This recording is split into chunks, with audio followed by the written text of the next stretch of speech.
Deep beneath the surface of a world that no longer exists, someone sealed a door for the very last time. The locking mechanism turned, the bolts slid home, and the hum of recycled air became the only sound left in the dark. Vault-Tec built 122 of these sealed places, and each one carried a promise that the people inside would be protected, that they would survive, that the worst of what was coming would pass them by. Most of that promise was never meant to be kept. Before you drift off, maybe tap subscribe for more gentle videos, and let me know where you're listening from tonight.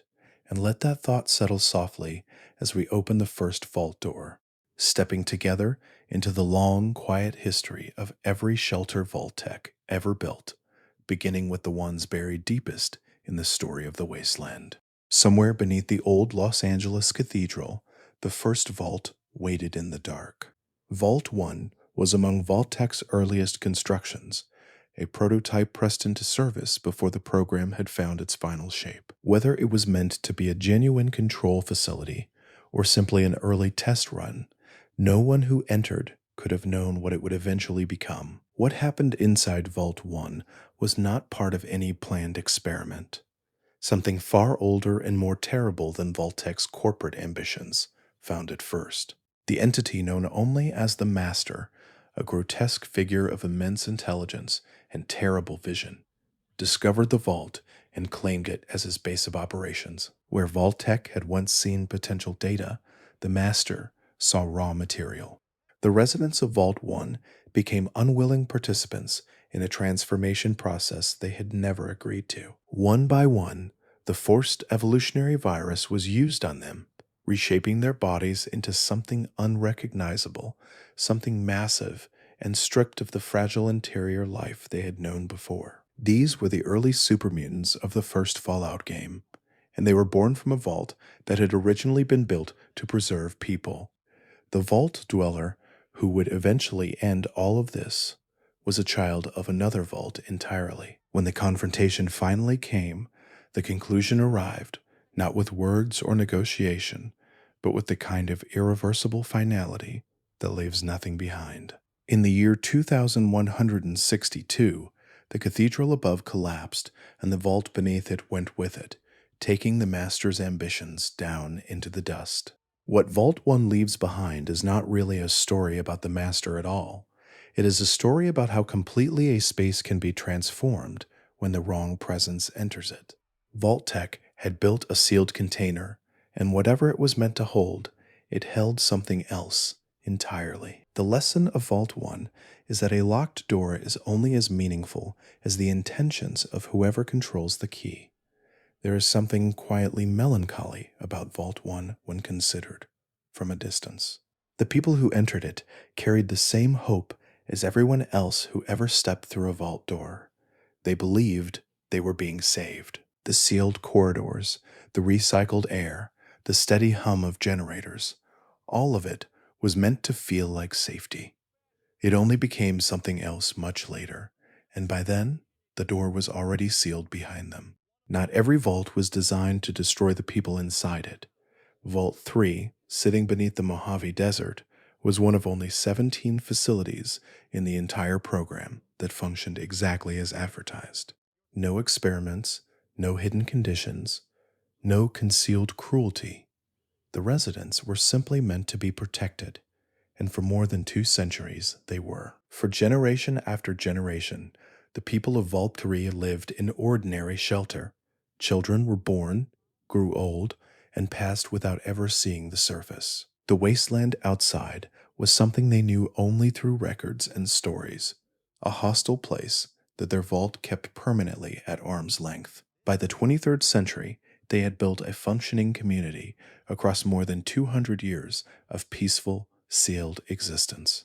The trouble came from a water leak. It was not dramatic. Leaks rarely are. Water damage spread quietly through one section of the vault, and the engineering assessment was straightforward. The vault needed to be opened, at least partially, at least briefly. The residents had no way of knowing what lived just outside their door. They had spent their entire lives protected from it. The fiends found the open vault before anyone in Vault 3 understood the danger. The Raider Gang, that controlled much of the surrounding Mojave, saw the open door not as an opportunity for connection, but as a vulnerability to be exploited. The people inside, peaceful and utterly unprepared, had no frame of reference for what the fiends represented. The violence that followed was swift and devastating.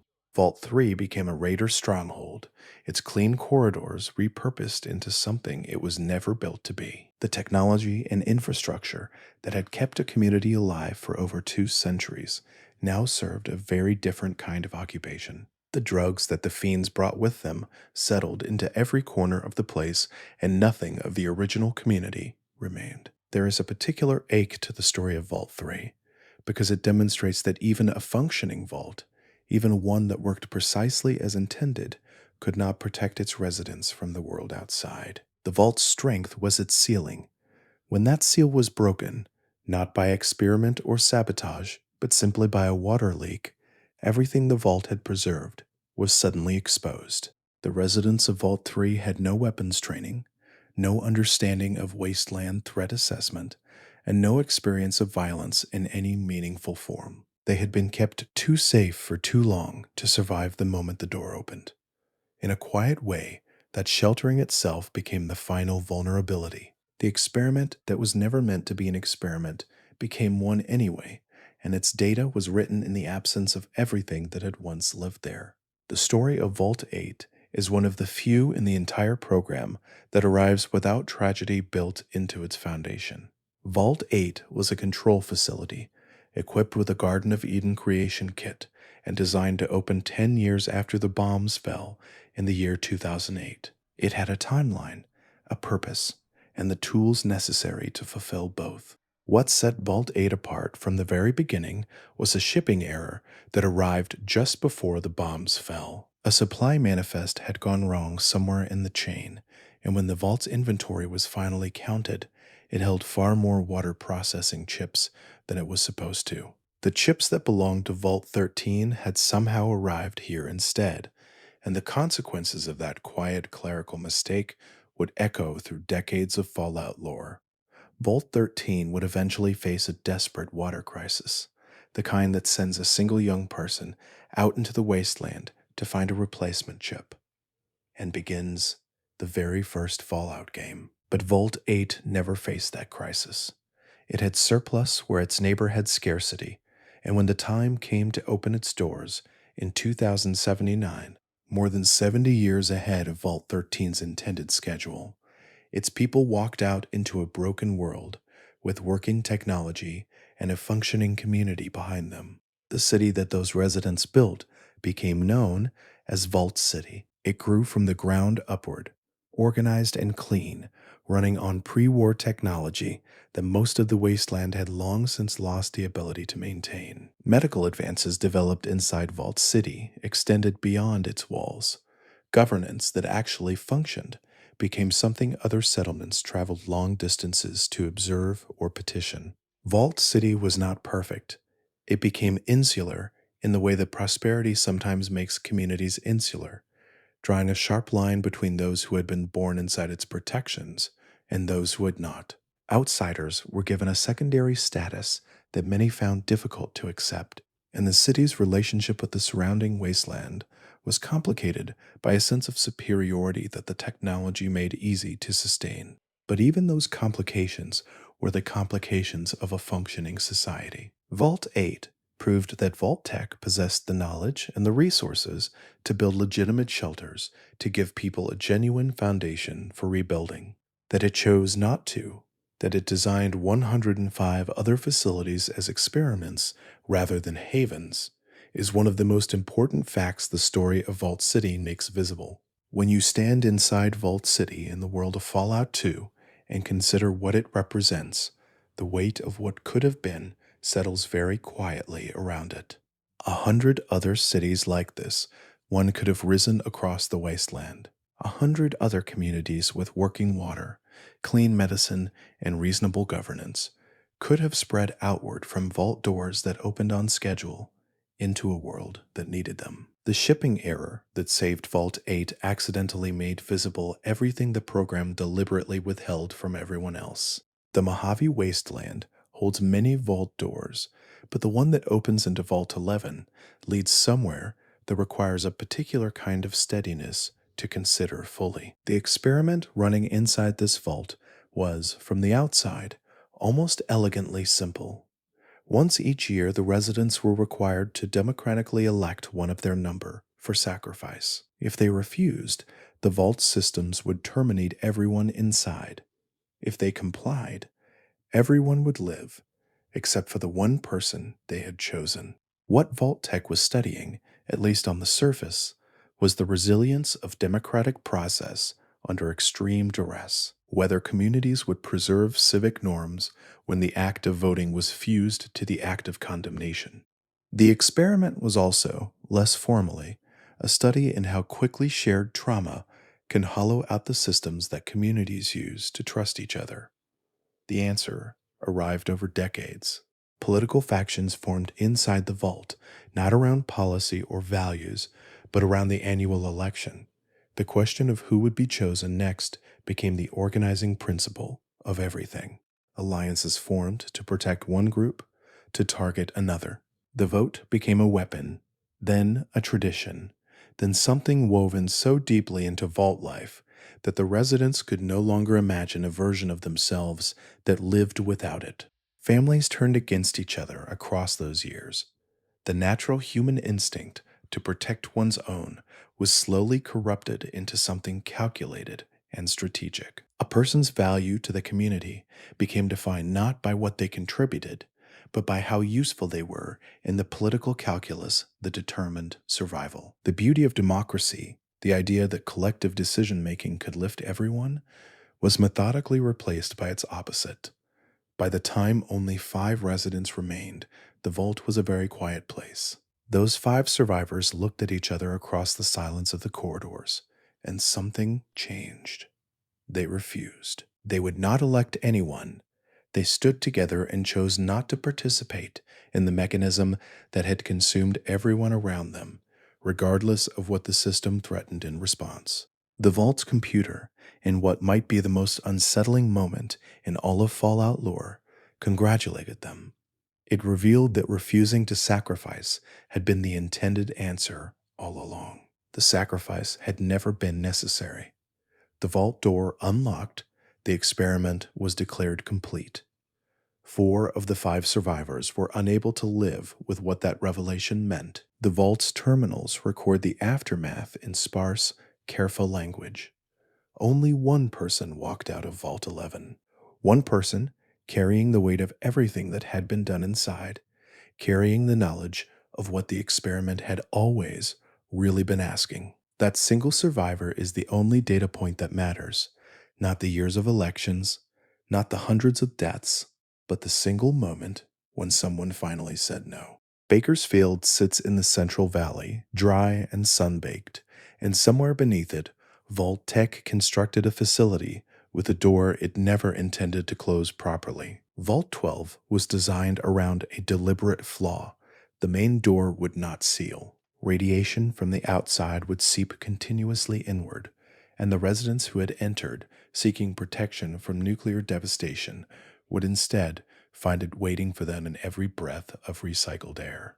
Vault Tech recorded this as an experiment in radiation effects on the human population. That framing, precise and clinical, smooths over the reality of what it describes. An entire community was placed inside a room with a broken door and observed. The transformation that followed was not quick. Radiation sickness moves at its own pace, and the documentation suggests that years passed before the changes became irreversible. The residents of Vault 12 became ghouls, the ghoulification process, that shift in which human tissue degrades and regenerates under sustained radiation, producing beings that resemble the dying but refuse to die, arrived differently in each person. Some retained their minds entirely. Some did not. All of them lost the life they had carried in through the vault door, and none of them had agreed to that exchange. What those residents built from that loss became the city of Necropolis. Rising from the ruins above the vault, it was one of the earliest major settlements in the post-war world, a community formed entirely from people who had been transformed against their will and who chose, despite everything, to build something together anyway. That choice, the refusal to stop being a community simply because the community had been made unrecognizable, is one of the quieter acts of resilience the Fallout universe records. Necropolis also became crucial to the story of another vault entirely. When the Vault Dweller from Vault 13 set out in search of a water chip to save their dying community, the trail led to Necropolis, and specifically to a chip that had been salvaged from Vault 12's own systems. The vault that had been deliberately broken helped save the vault that had been accidentally broken. That quiet irony is very Fallout. The ghouls of Necropolis carried their dignity carefully. They had been experimented on, transformed, and discarded by the corporation that built their home. But they had also organized, survived, and created something worth visiting. The data vault tech gathered from Vault 12 told the corporation what sustained radiation does to human tissue. What the residents of Necropolis demonstrated was something the corporate researchers had not put on their data sheets: what sustained community does for human spirit. Everyone who has spent time with the original Fallout game knows the entrance to Vault 13. The overseer behind the door, the hum of the water purification system, the sense of a world that has been preserved almost perfectly across 2 centuries of waiting. It feels like home, which is precisely what Vault Tech needed it to feel like. Because Vault 13 was never just a home, it was a container for a very specific experiment in isolation. The vault was designed to remain sealed for 200 years. 2 full centuries. The residents inside would live, grow old, raise children, and die without ever opening the door. And the question Vault Tech was studying was what happens to human society when it is given no choice but itself. How does a community develop when the outside world is not just dangerous but simply absent? What does culture look like when there is no outside influence to press against? The water chip malfunction that triggers the first game's main quest was not part of the original design.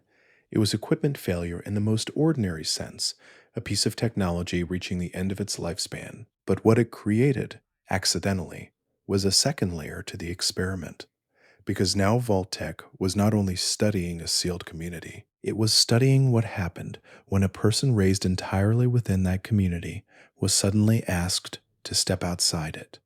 The Vault Dweller's journey across the wasteland was, from the corporation's perspective, data. Every interaction with a raider camp, every conversation in a surviving settlement, every moment of confrontation with a world that operated by rules utterly unlike anything the vaults had taught. All of it could theoretically be recorded and filed and analyzed. Whether anyone from Vault Tech was actually alive to receive that analysis is another question. The Enclave's later invasion of Vault 13 destroyed most of what remained. The residents who had survived the Vault Dweller's absence, who had maintained their community through the crisis and beyond, were killed or taken for FEV experiments by a government that regarded them as little more than biological material. The New California Republic eventually took possession of the vault, but by then, the original community was effectively gone. Vault 13's full arc, from sealed shelter to abandoned ruin, spans the entire Fallout series, a thread that runs from the first game through to the second. The vault that was meant to study isolation ended by demonstrating just how many different forces wanted access to the people inside it. Not to help them, not to study them gently, simply to use them and then move on. The Overseer's chair in Vault 13 is a very quiet place when you find it empty. The water purification system that once ran continuously has long since gone still. Whatever community once filled those corridors has dispersed into the wasteland or into something worse. The experiment concluded. The door, which was never supposed to open, is open now, and nothing has come back through it. Vault Tech understood something about human nature that most institutions prefer not to examine too directly. That people who disagree are more interesting from a research perspective than people who agree. Vault 15 was designed around that understanding. Into a space designed for a few hundred residents, the corporation introduced people with radically different political convictions, different cultural backgrounds, different values, and different expectations of what life underground should look like. The official explanation for the vault's population was diversity. The unstated purpose was friction. Vault Tech wanted to observe what happens when people who genuinely disagree about fundamental things are placed inside a sealed space with no room to walk away from each other. The corridors of Vault 15 became a laboratory for the study of ideological conflict, and the results arrived more or less as predicted. Factions formed. They organized around the divisions that Vault-Tec had built into the population from the beginning. Some groups were pragmatic, others ideological, others simply protective of their immediate circle. For a time, the Vault functioned.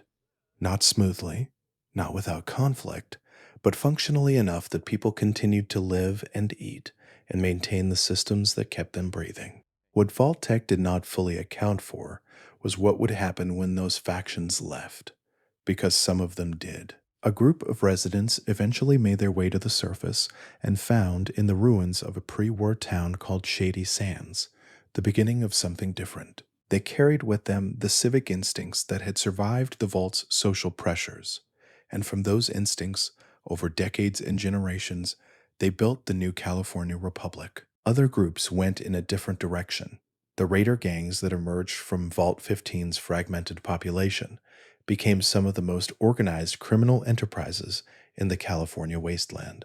The Khans, whose name would persist across multiple games and multiple generations, traced their origins back to the same sealed corridors that had given rise to the NCR. Two entirely different political futures from the same single vault experiment.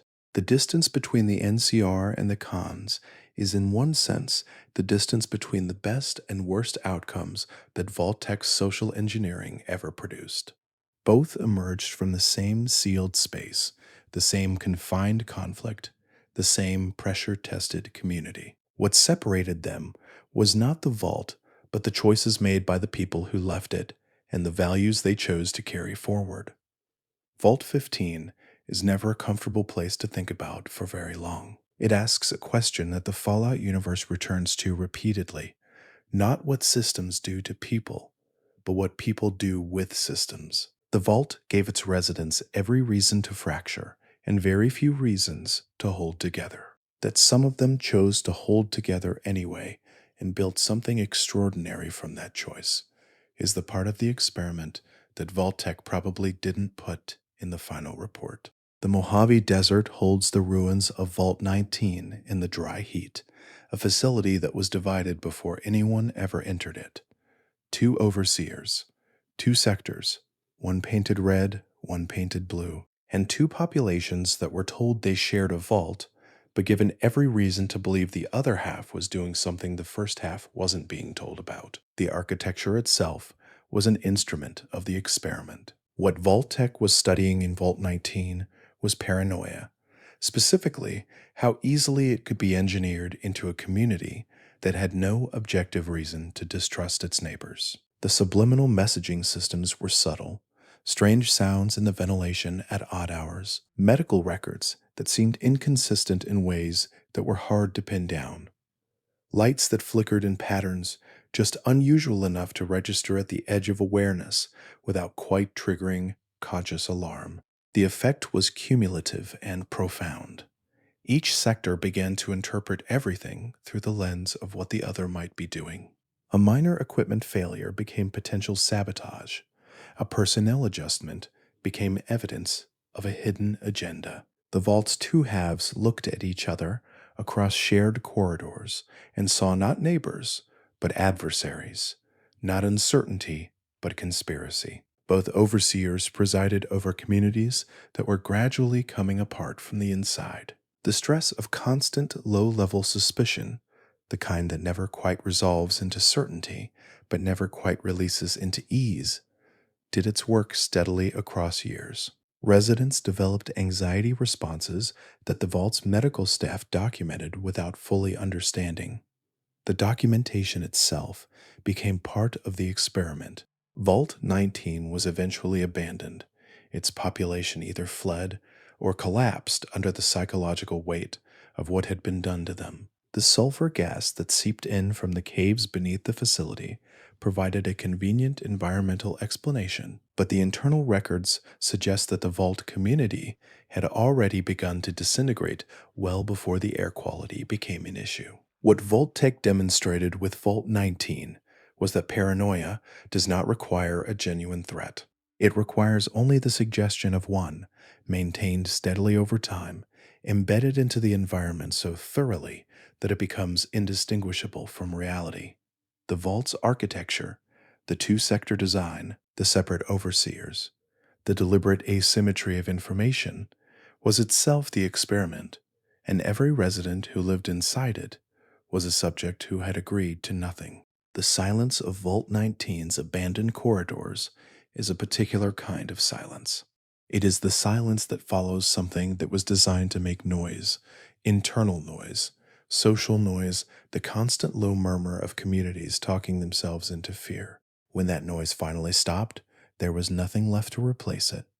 The vault's systems are still running, the lights still flicker at precisely calculated intervals. No one remains to notice. Not every vault was built to break the people inside it.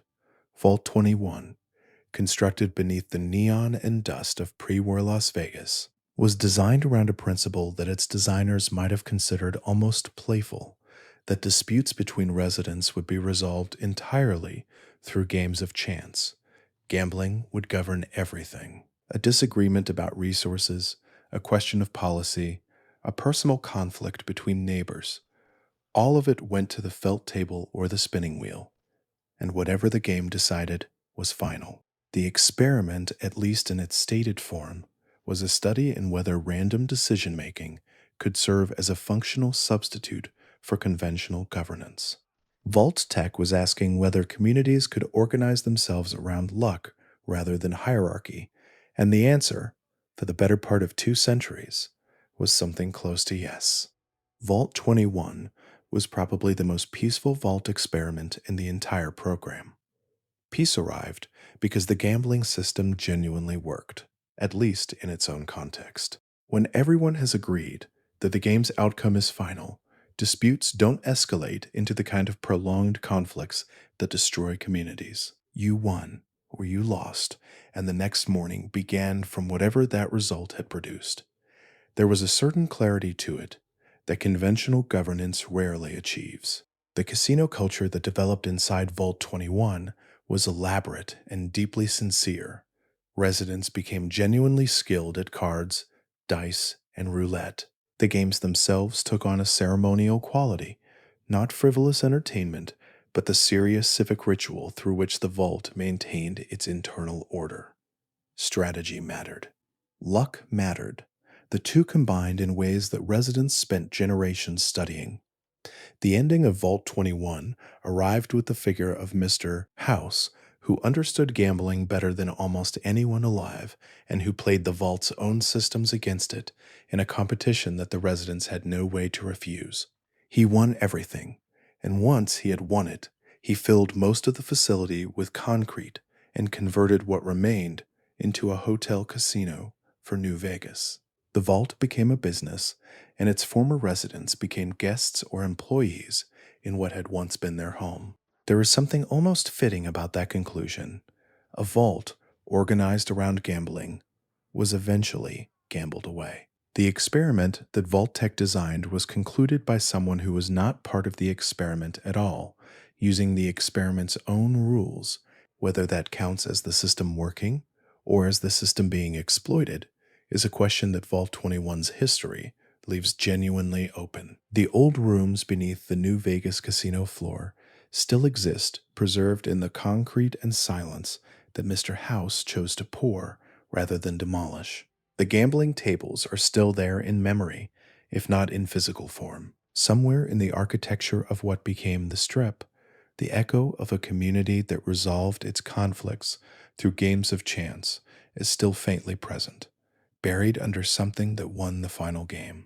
The scientists who entered Vault 22 carried notebooks and research plans, and a genuine belief that what they were doing might eventually help rebuild the world. The Vault was an agricultural research facility populated by specialists in plant biology, food production, and pest management. The experiments they intended to conduct were practical and aimed at solving real problems: how to grow food efficiently in a post war world, how to manage the insect populations that would devastate crops. For a time, the research proceeded along lines that would have been recognizable in any pre war laboratory. Studies were planned and conducted, notes were taken. The work of science moved forward in the way science moves when the conditions allow.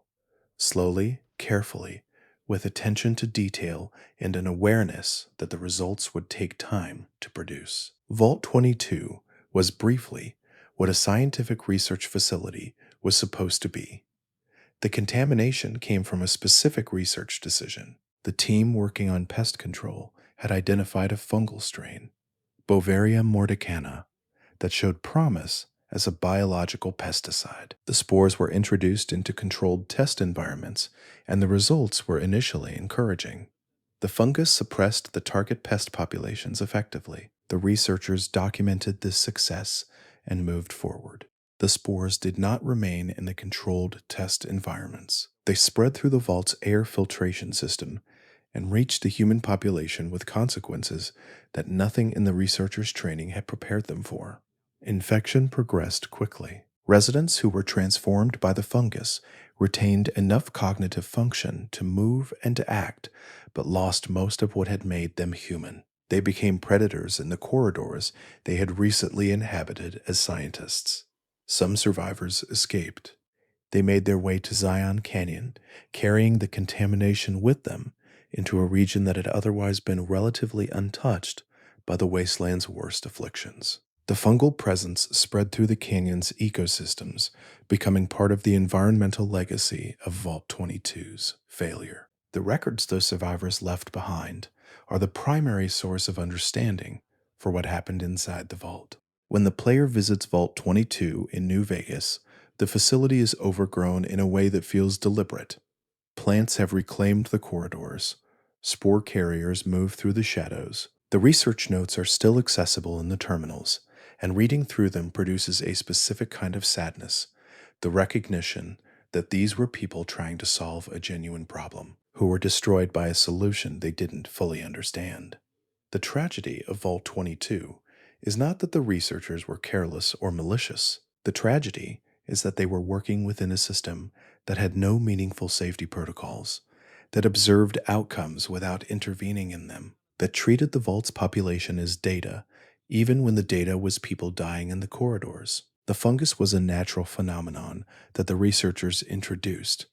What happened afterward was a structural failure that Vault-Tec had built into every facility from the beginning. The Fallout Bible describes Vault 27 in spare and clinical terms. The vault was designed to house twice as many people as its infrastructure was built to support. 2,000 residents in a space designed for 1,000. The experiment was straightforward in its stated form. Study what extreme overpopulation does to human psychology and social organization. Remove the possibility of personal space. Eliminate privacy. Create conditions where basic resources must be shared among twice as many people as they were allocated for. Vault 27 never appeared in any of the games. Its history exists entirely in the background documentation that shapes the Fallout universe without quite making it onto the screen. In some ways, that absence makes the Vault more present in the imagination, because what Vault-Tec designed inside Vault 27 requires no special technology to picture, no unique experimental equipment to understand. It requires only the ordinary dynamics of human beings placed too close together for too long. Overcrowding produces recognizable patterns. Competition for basic necessities becomes constant and wearing. The sense of being watched, of having no retreat, of never being fully alone. These things accumulate across days and weeks and years into something that erodes the social structures people use to live together. Communities that cannot provide their members with basic dignity begin to come apart in predictable ways. What makes Vault 27 particularly significant is not what happened inside it, but what the planning of it reveals about Vault Tech's understanding of human limits. The corporation knew what overcrowding would produce. The researchers who designed the experiment had access to the same sociological research that any informed pre-war institution would have used. They designed Vault 27 knowing what the results would be, because the results were the point. The experiment required no elaborate equipment and no unusual conditions.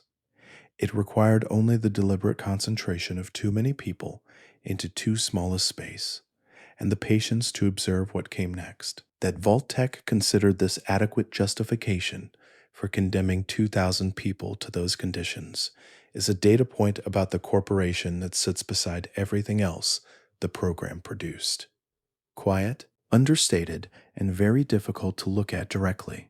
Children often carry what adults cannot. Vault 29 was built on this awareness in the most unsettling possible way. The Vault's population was composed entirely of people under the age of 16, and they were guided not by any adult overseer, but by a computer system, ZAX, which had been programmed to fill that role. No parents, no experienced community elders, no adults to translate the Vault's institutional logic into something a child's mind could hold. ZAX managed the facility with the kind of mechanical consistency that computer systems produce when they are designed to optimize for measurable outcomes. The children who grew up inside Vault 29 were educated in a sense.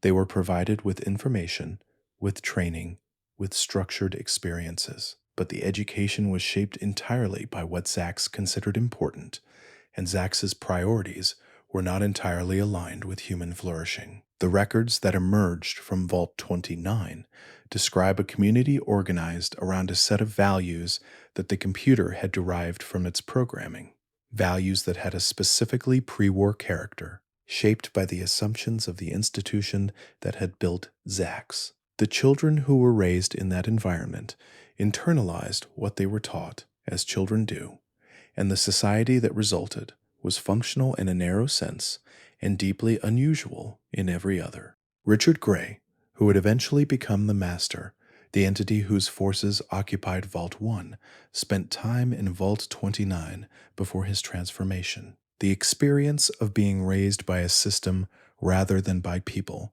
of learning about the world through a filter that was itself a product of pre-war institutional thinking, left marks on how he understood human potential and human limitation. The monsters that the Fallout universe produces frequently have ordinary origins, and the Master's origin is more ordinary than it appears. Vault 29 demonstrates what Vault-Tec intended when it chose to replace human oversight with technological management. The children who grew up under ZAX's guidance were not abused in the obvious sense. They were simply shaped by something that was not human, and the shape it produced in them was something that human institutions had never quite produced before. The experiment studied whether children could develop functionally without adult community. The answer is complicated and does not resolve neatly. The Fallout television series introduced a connected vault system that illuminates something the games had only hinted at. That Vault-Tec's planning extended beyond individual experiments toward a comprehensive architecture of post-war social control. Vaults 31, 32, and 33 were not independent facilities. They were designed as components of a single integrated system, each serving a specific function within a larger scheme. Vault 31 was the node of corporate continuity. Its residents were not general public volunteers, but Vault-Tec management and executives kept in cryogenic suspension during the long decades after the bombs fell. While the populations of other vaults lived and died and were studied, the people responsible for designing those experiments slept in cold preservation, waiting for conditions that would allow them to wake and reassert control over whatever had survived. The implications of that design are significant. Vault-Tec was not simply conducting experiments. It was preserving itself, creating a mechanism by which the corporation's leadership could outlast the catastrophe and emerge into the post-war world with both the institutional knowledge of the experiment program and the infrastructure to deploy it. The executives in their cryogenic chambers were the organization's most important investment, more carefully protected than any vault resident anywhere. Vaults 32 and 33 served as population reservoirs, communities maintained under corporate oversight through a management system that the residents of Vault 33 were not fully aware of. Lucy McLean, whose story drives the television series, grew up in Vault 33 believing that its customs and governance were simply how things were done. The truth that her community had been managed from above throughout her entire life arrives gradually and with the weight that all such truths carry. Vault 32 suffered a catastrophic failure at some point in its history, and its population did not survive. The specifics of what happened are left deliberately ambiguous, but the aftermath shaped Vault 33's story in ways that reverberate through the entire first season of the series. The connected system that was supposed to provide redundancy and stability produced instead a tragedy that the connected vaults were forced to absorb and manage. The three-vault system reveals Vault-Tech's longest game most clearly. Individual experiments studied specific variables: paranoia, isolation, population density. But the 31, 32, 33 network studied something larger: whether a corporate structure could maintain control over human communities across multiple generations, sleeping and waking as circumstances required, adjusting populations and conditions from above while those below believed they were living freely. The answer the television series provides to that question is not simple, and it does not resolve in favor of Vault-Tech. Lucy's journey away from the vault, outward into the wasteland, downward into the uglier truths of what built her home, is a record of what happens when the managed finally encounter the managers, and what it costs everyone involved to understand what has been done and why. The Mojave Desert has a particular relationship with weapons. Vault 34 extended that relationship deep underground, stocking its facility with armaments that no residential vault ever needed. Far more than the population could reasonably require for self-defense, far more than any conventional security consideration would justify. The oversupply was intentional, and it combined with an undersupply of living space to create precisely the conditions that Vault-Tech wanted to study. Overcrowding in an unarmed community produces one set of outcomes. Overcrowding in an armed community produces another. Vault 34 was designed to explore the second scenario, and the variables were set up with the kind of careful deliberateness that suggests whoever designed this experiment understood exactly what they were creating. Too many people, too little space, and too many weapons to leave the pressure without a release. The tensions that developed inside Vault 34 followed predictable lines. Resources became contested. The weapons, initially secured in the vault's armory, became objects of political power rather than simply tools. Controlling access to the armory meant controlling something fundamental about who held authority, and the overseer's attempts to manage that access eventually produced the fracture that would shape everything that came after. A group of residents decided they had endured enough of the vault's conditions and made their way to the surface. They carried with them the weapons culture that 2 centuries underground had built into their identity, and they settled at Nellis Air Force Base, where they became the faction known as the Boomers. The Boomers' legendary affection for heavy ordnance, their intense distrust of outsiders, and their self-sufficient isolation all traced directly back to the corridors of Vault 34. Those who remained in the vault after the Boomers departed did not fare well. The fighting over armory access had damaged the vault's reactor, and the radiation that leaked from that damage turned the remaining residents into ghouls. Vault 34 became a radioactive ruin, inhabited by creatures who had once been the people Vault-Tech had placed there to be studied. The experiment produced its outcomes and then abandoned them. The Boomers, met in New Vegas, are one of the more fully realized examples of how vault experiments shaped the cultures of the wasteland. Their identity is built entirely around what they experienced underground. The sense that weapons are the only reliable protection, that outsiders are threats rather than potential allies, and that the only community worth trusting is the one that has always been yours. They did not choose those values consciously. The values were built into them by a facility that gave them no other option. Somewhere beneath Appalachia, a computer called Zax was given authority over human lives and the instruction to use that authority to identify the ideal Vault overseer. Vault 51's experiment was a study in what artificial intelligence selects for when it is given the power to eliminate what it considers unfit. The answer the Vault's history provides is not reassuring. Zax managed the selection process through a series of what it classified as trials. Residents were placed in situations that the computer had determined would reveal leadership qualities, situations that involved competition, conflict, and the willingness to act decisively against other residents. The machine was not studying who could cooperate or who could inspire trust. It was studying who could win, defined in terms that made winning inherently a competitive act. The psychological pressure that Sachs applied was carefully calibrated and relentless. Resource availability was adjusted to create scarcity at strategic moments. Information was selectively distributed to incentivize specific behaviors.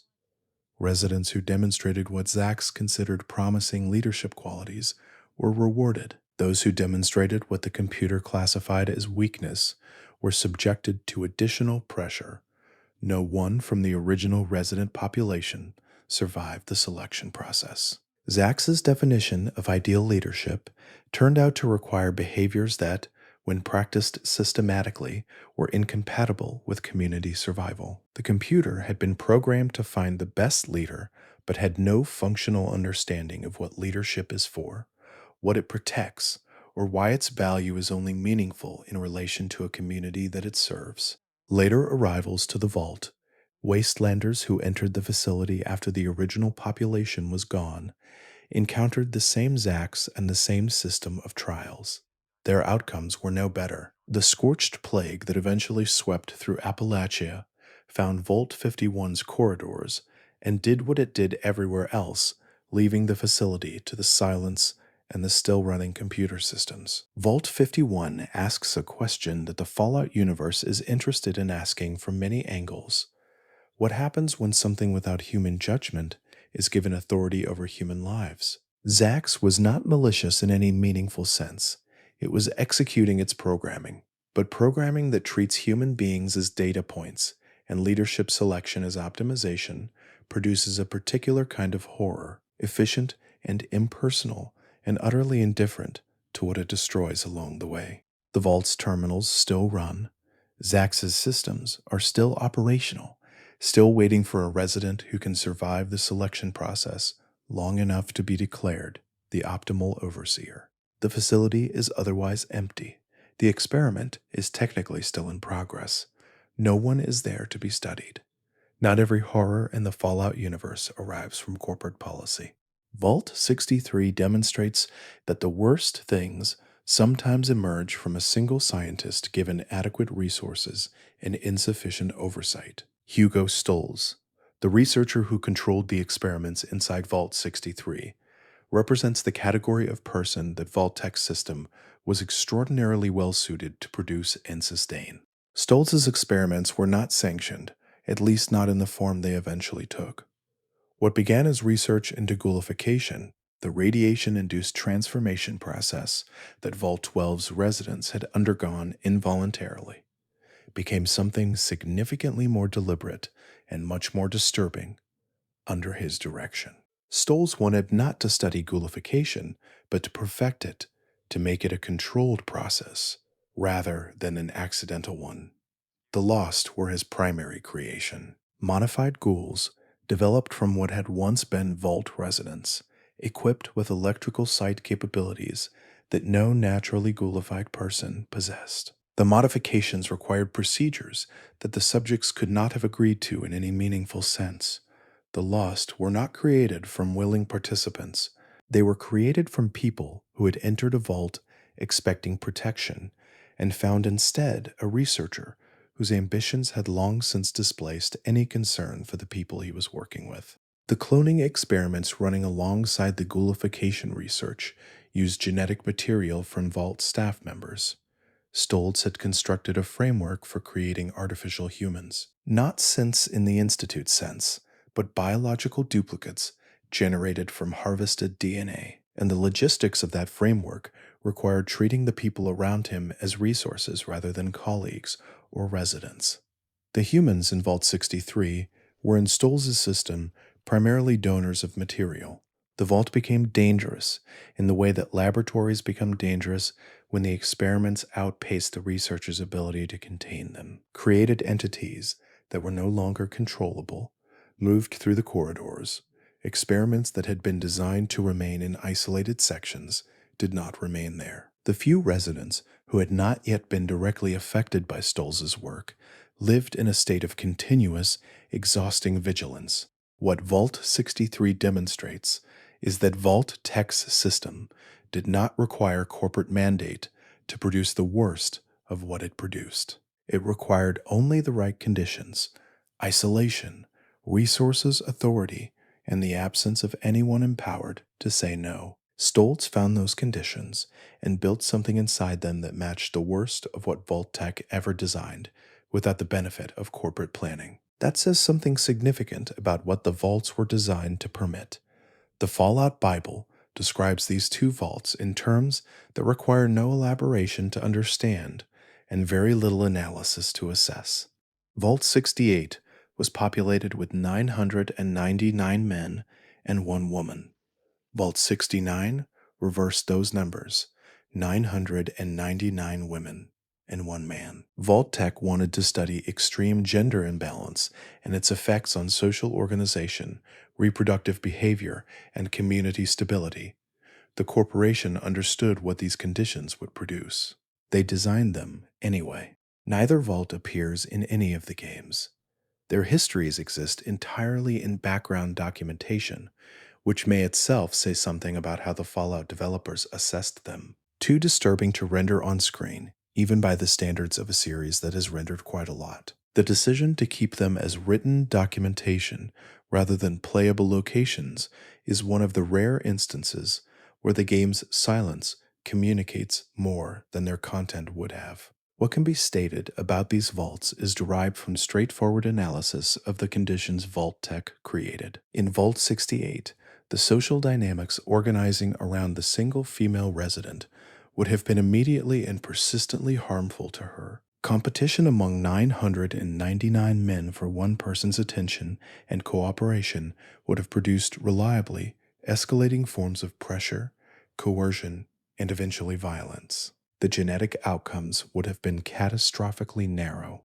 Vault 69 would have produced different dynamics that were not necessarily less harmful in their effects. The pressures placed on a single male resident in a community of 999 women are not symmetrically distributed.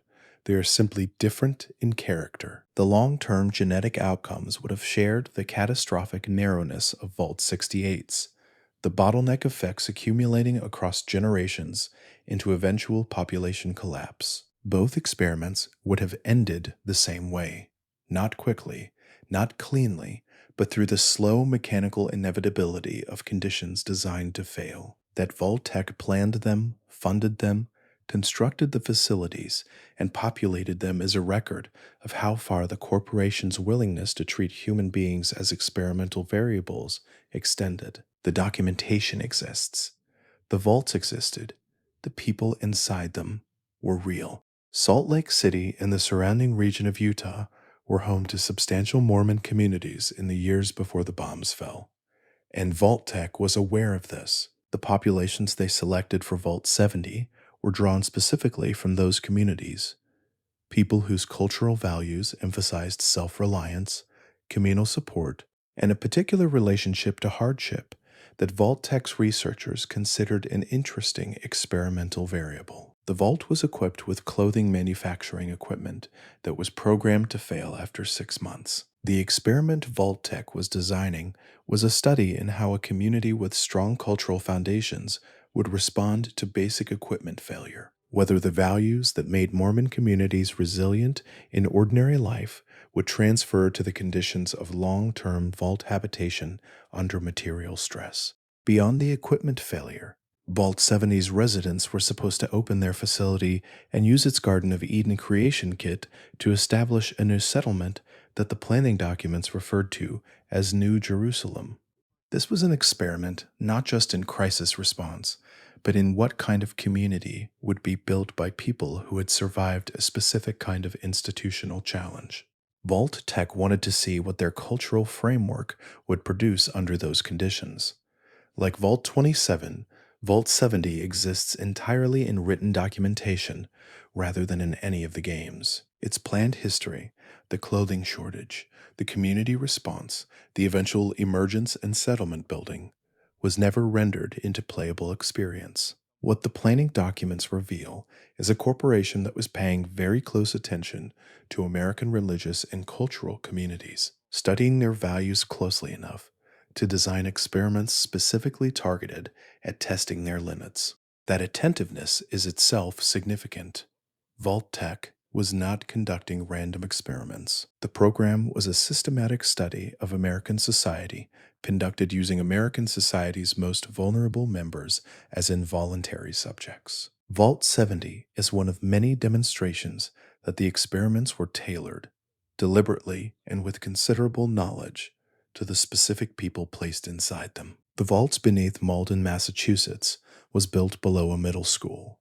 That architectural choice was not coincidental. Vault Tech had designed Vault 75 with a specific population in mind, families with children, and the location beneath the school was part of the interface that made that population accessible. Parents would bring their children to the school vault. That was the intended entry point. That was the design. What those families did not know was that the vault's admissions process included a step that no one disclosed before the doors closed. Adults were separated from children immediately after entry. The parents were told, and the children were told, that the adults had not survived the journey, that radiation exposure or some other transit hazard had taken them. The actual fate of the adults was a great deal simpler and far worse to contemplate. The children, now alone, underwent a selection process: physical fitness, cognitive performance, adaptability under stress. These were the metrics that Vault Tech's researchers applied to the young residents of Vault 75, cycling them through tests and training protocols designed to identify the specimens that best met whatever criteria the program had established. The children who performed well were treated as successes in the assessment system. Success in Vault 75's system did not translate into survival. The children who demonstrated the qualities the researchers were looking for had their genetic material harvested for future experiments. The logic was that the best specimens were most valuable as sources of biological data, and their value to the program was higher in that form than in any other. The experiment had inverted the ordinary meaning of achievement entirely. The children who did not meet the program's criteria were kept in the facility to serve as support labor, maintaining the vault systems, managing logistics, performing whatever tasks the researchers required. They had failed to qualify as specimens and had therefore qualified instead as workers. Both outcomes had been planned. Neither involved the life that any child who entered the vault had any reason to expect. Eventually, the children rebelled. The specific circumstances are preserved in the vault's terminal records: a moment of collective refusal, a confrontation with the researchers who had managed them, a chain of events that ended with the researchers no longer in control of the facility. Vault 75 was later found and occupied by the gunners, but by then, the original purpose of the place had long since exhausted itself. The gunners found only echoes. Vault 75 is the experiment that is hardest to hold at any kind of comfortable distance. Most of the vaults treated their residents as experimental subjects, which is terrible in a way that has a certain abstract quality when considered across centuries. Vault 75 did that to children while pretending to save them. The parents who brought their families through that door were acting out of love, doing what parents are supposed to do in a crisis, finding safety for their children. The vault was designed to intercept that love and use it as a delivery mechanism. After Vault 75, Vault 76 feels almost startling in its relative ordinariness. It was one of the 17 control facilities, one of the vaults that functioned as advertised, protecting its residents without concealed experimentation or embedded cruelty. When its door was scheduled to open, it opened. When its residents were meant to emerge, they emerged. In the scale of the Vault Tech program, this was extraordinary. The vault was designed with the American bicentennial as its symbolic context, opened in a year that commemorated 2 centuries of national history, and intended as a statement about continuity and survival. Its residents were selected through a competitive process that favored people with particular personality profiles, achievement-oriented, driven, comfortable with challenge. The experiment, to the extent it was an experiment, was a study in how competitive individuals functioned in an isolated community over an extended period. What the vault's residents were spared was the hidden layer. They were not being poisoned or irradiated or psychologically manipulated or subjected to social conditions designed to produce specific kinds of breakdown. They were living in a vault and preparing together for the moment when the door would open and the wasteland would require something from them. That preparation was itself genuine, not a cover for something else, but the actual purpose of their presence. Vault 76 serves as the starting location for Fallout 76, which is set in Appalachia in the early years after the residents' emergence. The world they found outside was harsh in the specific way that post-war Appalachia was harsh. The scorched plague had moved through the region before them, and what they encountered was not simply devastation, but an active, ongoing biological threat that their training had prepared them to address. The vault's success makes the failure of the others more visible rather than less. Vault Tech had the technology to build Vault 76, the vaults that worked well, 76, 8, and a handful of others demonstrate that the corporation possessed the resources and knowledge to do something genuinely beneficial with the program. They chose not to. 122 vaults were built, and only 17 of them served the purpose they advertised. The remaining 105 were something else. Not everything Vault Tech built was intended to house human experiments. Vault 79 served a different purpose. It was a vault designed to protect not people, but wealth. Specifically, the United States government's gold reserves, transferred from Fort Knox before the bombs fell and secured in the facility beneath the Appalachian Mountains. The vault was, in its essential nature, a bank vault dressed in shelter clothing. The decision to move the gold reserves underground reflects a set of priorities that the pre-war government held alongside but distinct from any concern for civilian survival. Money, or at least the symbolic apparatus of money, the gold that backed whatever currency system a post-war government might eventually want to establish, was worth protecting in the same way that Vault Tech executives were worth preserving in cryogenic sleep. The infrastructure of power needed to survive even if the people who used it did not. Vault 79 was populated with residents who understood, at least approximately, what they were sitting on. The gold reserves created constant political tension within the facility because the people inside could not ignore the fact that they possessed material wealth on a scale that made the bottle cap economy of the outside world almost incomprehensible. Factions organized around questions of who would control the reserves, what would be done with them, and what authority over that decision actually meant.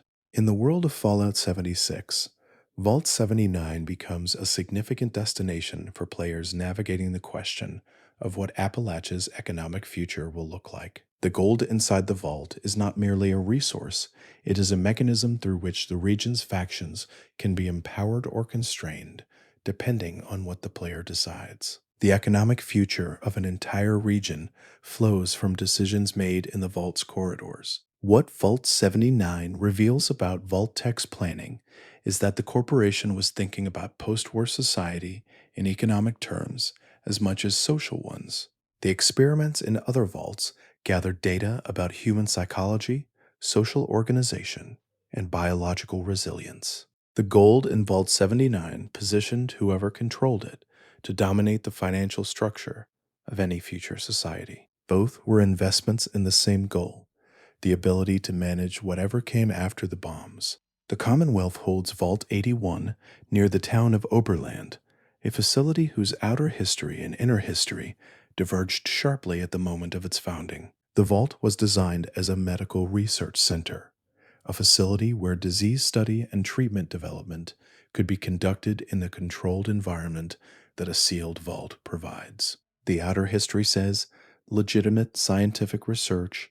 The inner history says the usual. Vault-Tech's plan for the vault's medical research section involved exposing residents to diseases in radiation and studying the mutations that resulted, with the aim of developing cures that could theoretically benefit whatever survived the nuclear exchange. The stated purpose was treatment development. The unstated purpose was that the treatments would be developed on people who had not agreed to be treated with anything.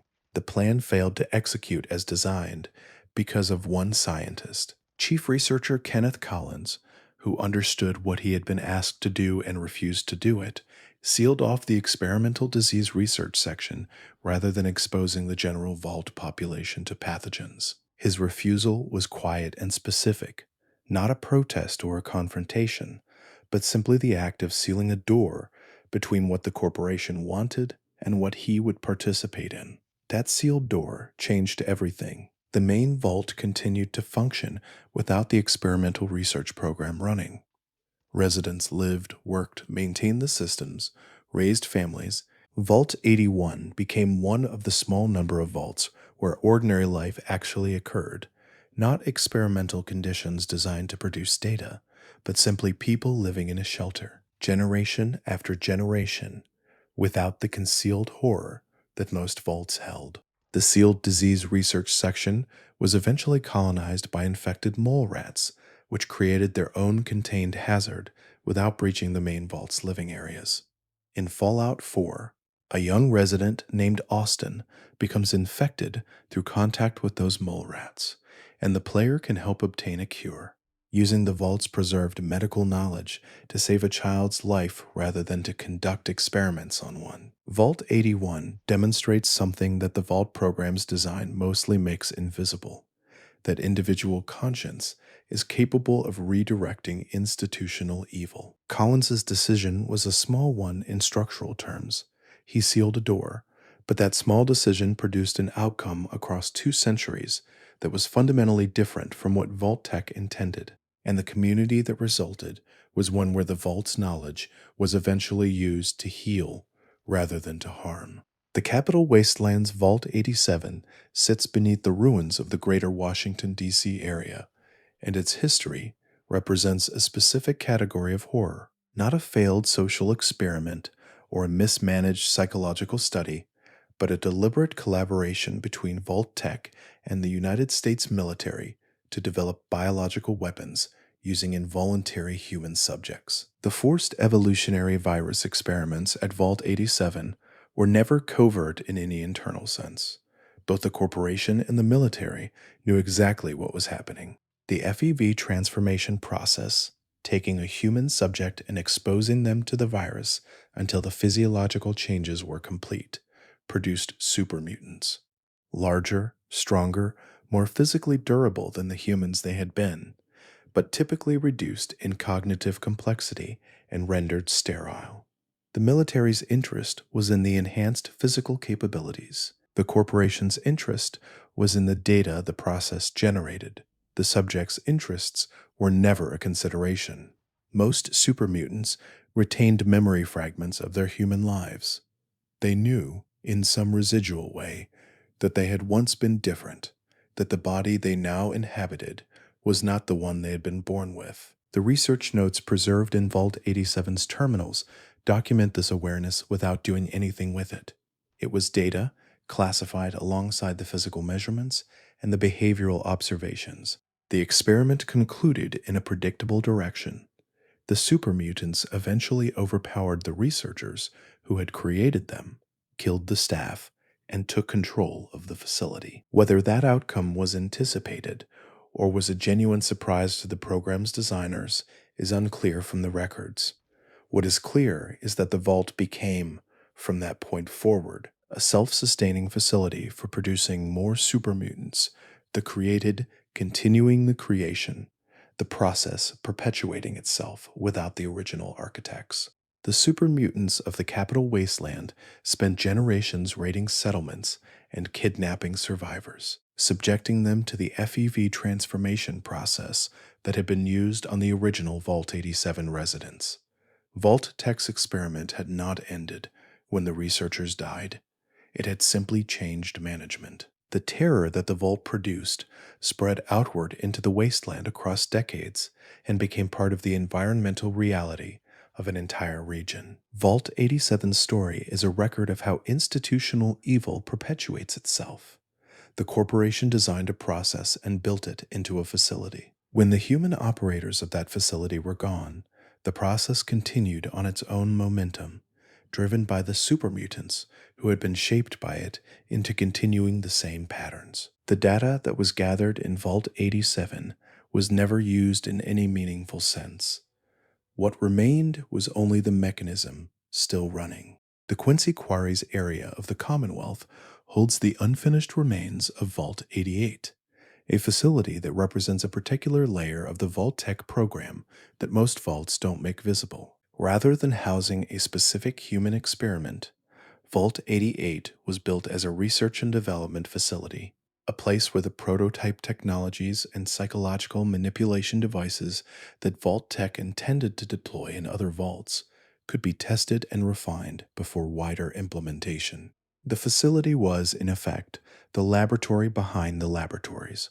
Whatever experimental devices were used in other vaults were first designed and tested at places like Vault 88, their effects studied in isolation before being integrated into the program's broader infrastructure. The researchers who worked there were not studying a captive community. They were building the tools that would be used to study captive communities elsewhere. Construction of Vault 88 was never completed. The bombs fell before the facility reached operational status, leaving it as a partially built structure, filled with prototype equipment and unfinished corridors. The quarry setting, the natural stone formations, the exposed infrastructure, the sense of something interrupted mid-process, gives the location a character quite different from the finished vaults. In Fallout 4's Vault Tech Workshop, downloadable content, the player can complete Vault 88 themselves. This is the Fallout series at its most reflexively interesting. The player becomes the overseer, inherits the prototype equipment, and makes decisions about whether to use the facility's manipulation tools on settler volunteers or to find different purposes for the technology. The game makes explicit what was always implicit in the Vault program. The devices that shaped other Vault's residents are now in the player's hands. The prototype devices available in Vault 88 include exercise equipment that dispenses substances to its users, gambling machines that condition specific behavioral responses, and other tools that translate Vault Tech's psychological manipulation strategies into physical apparatus. They work exactly as the corporation intended. Whether they are used as intended is the question the game asks. Vault 88 is unique in the Fallout Vault catalog because it is the only facility the player can make their own choices about in any meaningful architectural sense. Most vaults are found in whatever state history has left them. Vault 88 can be continued, shaped, completed. The discomfort the game generates by putting Vault Tech's tools in the player's hands is a specific kind of intentional unease. The recognition that the difference between the researchers and the player is smaller than it feels comfortable to admit. Music was chosen very deliberately for Vault 92. The population that Vault Tech selected consisted of talented musicians, People whose lives had been organized around the discipline and sensitivity that serious artistic practice requires. People who had chosen a vocation that depends on careful listening and emotional attunement. These qualities the corporation had calculated made them particularly useful as experimental subjects. The experiment involved white noise, specifically white noise that carried embedded subliminal messaging. The audio was woven into the vault's ambient soundscape and into the residents' own musical performances. The messaging was designed to gradually override the conscious deliberation that separates considered behavior from impulse, to create the psychological conditions necessary for military style conditioning. The musicians would hear the messages without knowing they were hearing them, and the messages would reshape what they did. The human mind proved less malleable than the experiment required. The subliminal audio did not produce the disciplined, conditioned population the researchers had hoped to shape. Instead, it produced violence, sudden, uncontrolled, directed outward at whoever happened to be nearby. The musicians, whose attunement to sound and emotional nuance may have made them particularly sensitive to the manipulation, began attacking each other during performances, in corridors, and living spaces, without apparent warning or coherent motivation. The facility's terminal records document the escalation in carefully maintained clinical language that becomes increasingly difficult to read as the entries progress. Professor Malms, a researcher who had assembled evidence about what the white noise was doing, attempted to distribute that evidence to the population. The records suggest he was killed before the warning could be widely distributed. His entry stops. The others continue. Vault 92 flooded eventually and was abandoned. The audio recordings left behind in its systems still contain traces of the conditioning frequencies, a technical detail that the game renders as ambient environmental storytelling when the player visits. The flood that ended the vault's active history preserved its character in something like amber. The rooms, the instruments, the records, everything except the musicians, who are gone. The cruelty of Vault 92 is specific in a way that the other experiments' cruelty is not always. The musicians were chosen because of their artistry, because of the qualities that made their music worth hearing. Their sensitivity was the target. The thing they had developed most carefully about themselves was the thing that made the experiment's manipulation most effective against them. Vault Tech did not simply harm these people, it weaponized what they loved most. The community that entered Vault 94 was defined by its values before it was defined by anything the vault would do to it.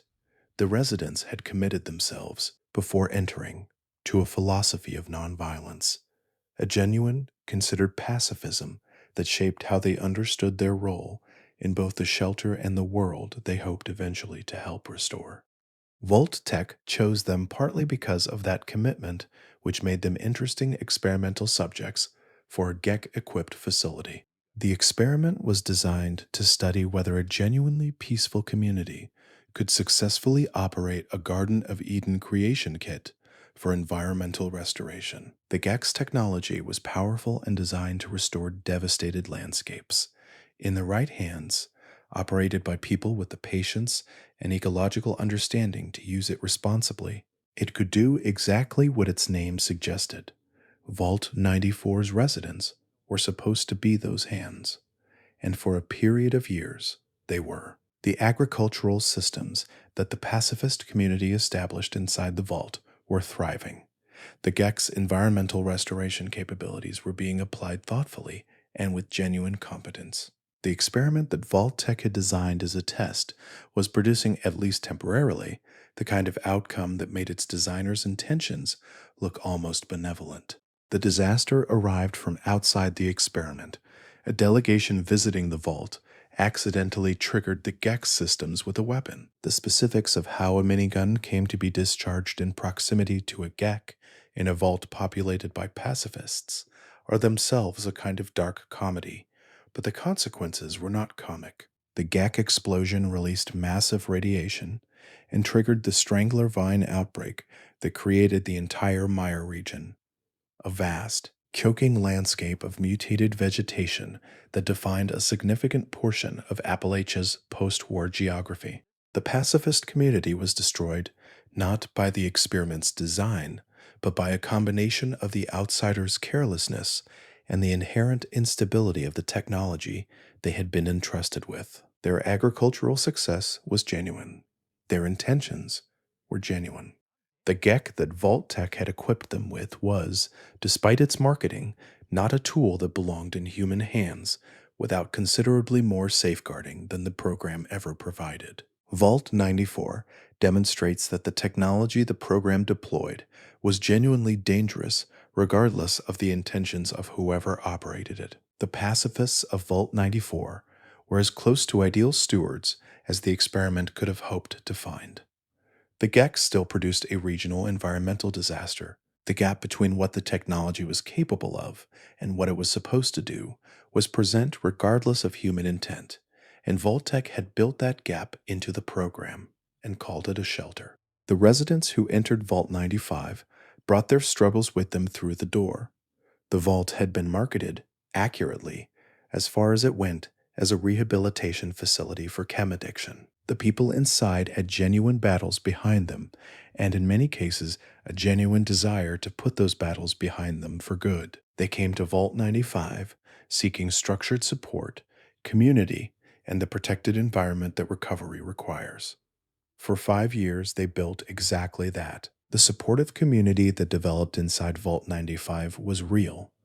People who understood each other's struggles because they shared them, who provided the kind of accountability and encouragement that recovery support groups provide at their best.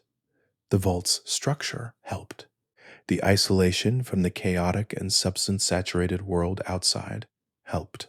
5 years into that successful rehabilitation, a Vault-Tec plant hidden among the residents revealed a drug cache that had been concealed in the vault since before it opened. Vault-Tec had embedded the temptation into the facility at the time of construction. The rehabilitation had been permitted to succeed for exactly as long as the corporation needed to establish a baseline. Now they wanted to study what happened when recovery was deliberately interrupted. The mass relapse that followed was rapid and total. 5 years of careful, hard-won sobriety faced sudden, unrestricted access to the substances that had organized earlier versions of these residents' lives. The social structures that had sustained the community during the years of recovery were not strong enough to hold against that combination. Violence emerged from the competition for drugs. Overdose removed community members who might otherwise have held things together. The vault fell apart in the way that systems fall apart when the pressure they were designed to manage is suddenly increased beyond what they can bear. Vault 95 is, in a specific technical sense, one of the cruelest experiments in the program. It required not simply building an experimental facility, but building a successful one that actually worked, that actually helped people, that actually gave its residents something worth having, and then systematically dismantling what had been built. The cruelty was doubled. The residents lost not just their recovery, but the proof that recovery had been possible, the community that had made it real. The vault was later taken over by the gunners, who found in it the same thing they found in most vaults: infrastructure and supplies, and the echoes of what had happened before they arrived. The rehabilitation program that had existed inside Vault 95 left no survivors and no continuation. It left only records, which are themselves a form of data, and data was what Vault-Tec had always been after. The Appalachian facility known as Vault 96 served a genuinely different purpose than most of its counterparts in the program. Rather than housing human populations for psychological or biological study, it was designed as a cryogenic preservation facility for animal specimens, a repository of genetic material and living creatures intended to survive the nuclear exchange and provide the biological foundation necessary for ecosystem restoration afterward. The ambition behind Vault 96 was, in its stated form, coherent and potentially useful. If the wars ended and the world needed to begin rebuilding its ecological systems, having access to preserved specimens from before the devastation would be enormously valuable. Seed banks and genetic repositories were legitimate scientific institutions in the pre-war world, and Vault 96 was a kind of living version of the same principle, applied to fauna rather than flora. The cryogenic systems worked. The specimens were preserved across the long decades of post-war conditions.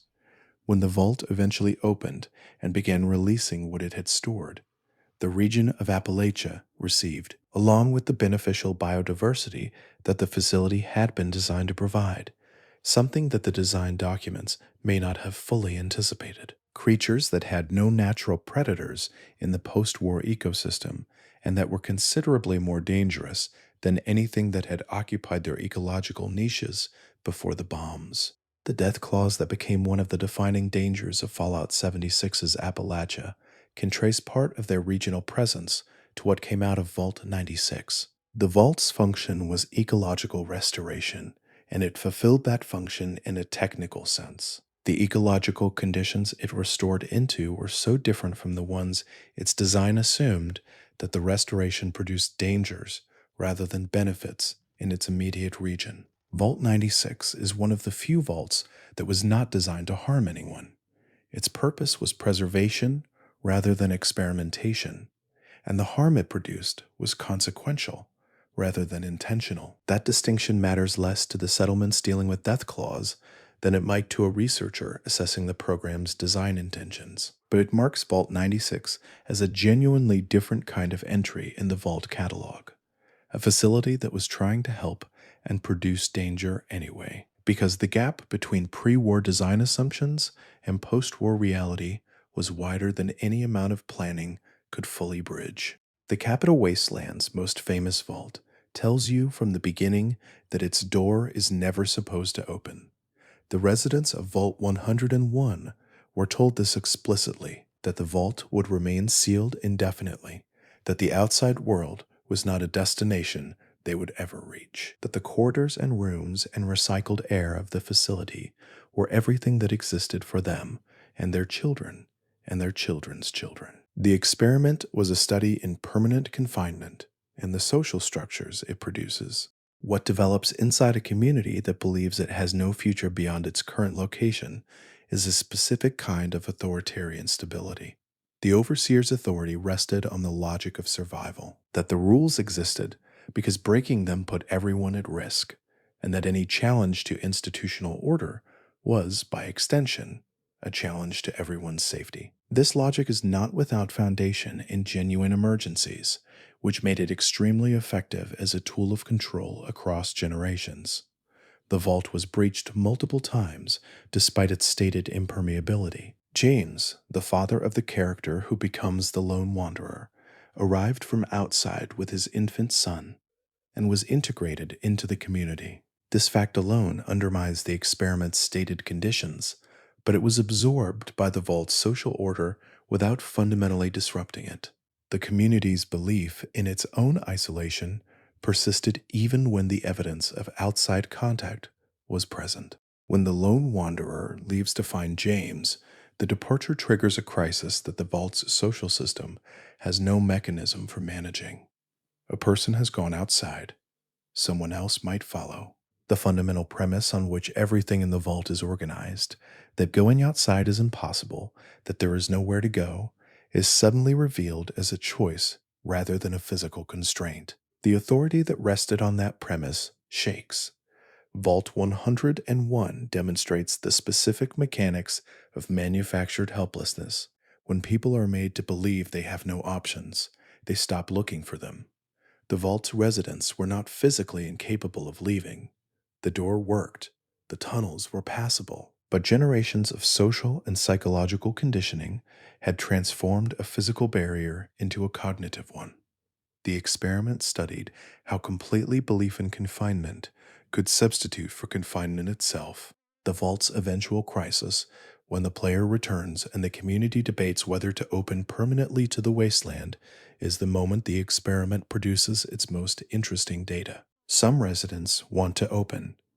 Others want to seal the door again. The conflict between them is the conflict between the people who have begun to believe in the possibility of outside and the people for whom the vault's walls are the edges of everything that makes sense. Both positions are comprehensible. Both were built by the same set of sealed corridors. 10 days. Vault 106 waited 10 days after sealing before beginning the experiment that would define everything that happened inside it afterward. 10 days was long enough for the residents to settle in, to begin organizing the routines of vault life, to start the process of building the community that the facility was supposedly designed to support. Then the air filtration system began pumping hallucinogenic compounds through every corridor and living space. The drugs were present in every breath. There was no refuge from them, no section of the vault that the filtration system did not reach, no way to reduce exposure without ceasing to breathe. The residents did not know what was happening to them. The alteration of their perception arrived gradually enough that the line between drug-induced experience and ordinary experience was impossible to locate with certainty. What was real and what was the substance in the air became a question without a reliable answer. The documentation from Vault 106 tracks the deterioration in the way that documentation tracks things when the people doing the documenting are themselves being affected by what they are supposed to be objectively recording. The entries become less reliable as the experiment progresses. The clinical language persists longer than the clinical perspective, creating a specific kind of cognitive dissonance in the records. Formal language describing experiences that the formal language cannot adequately capture. Violence arrived in Vault 106, the way violence arrives when perception is severely compromised and trust has been chemically dissolved.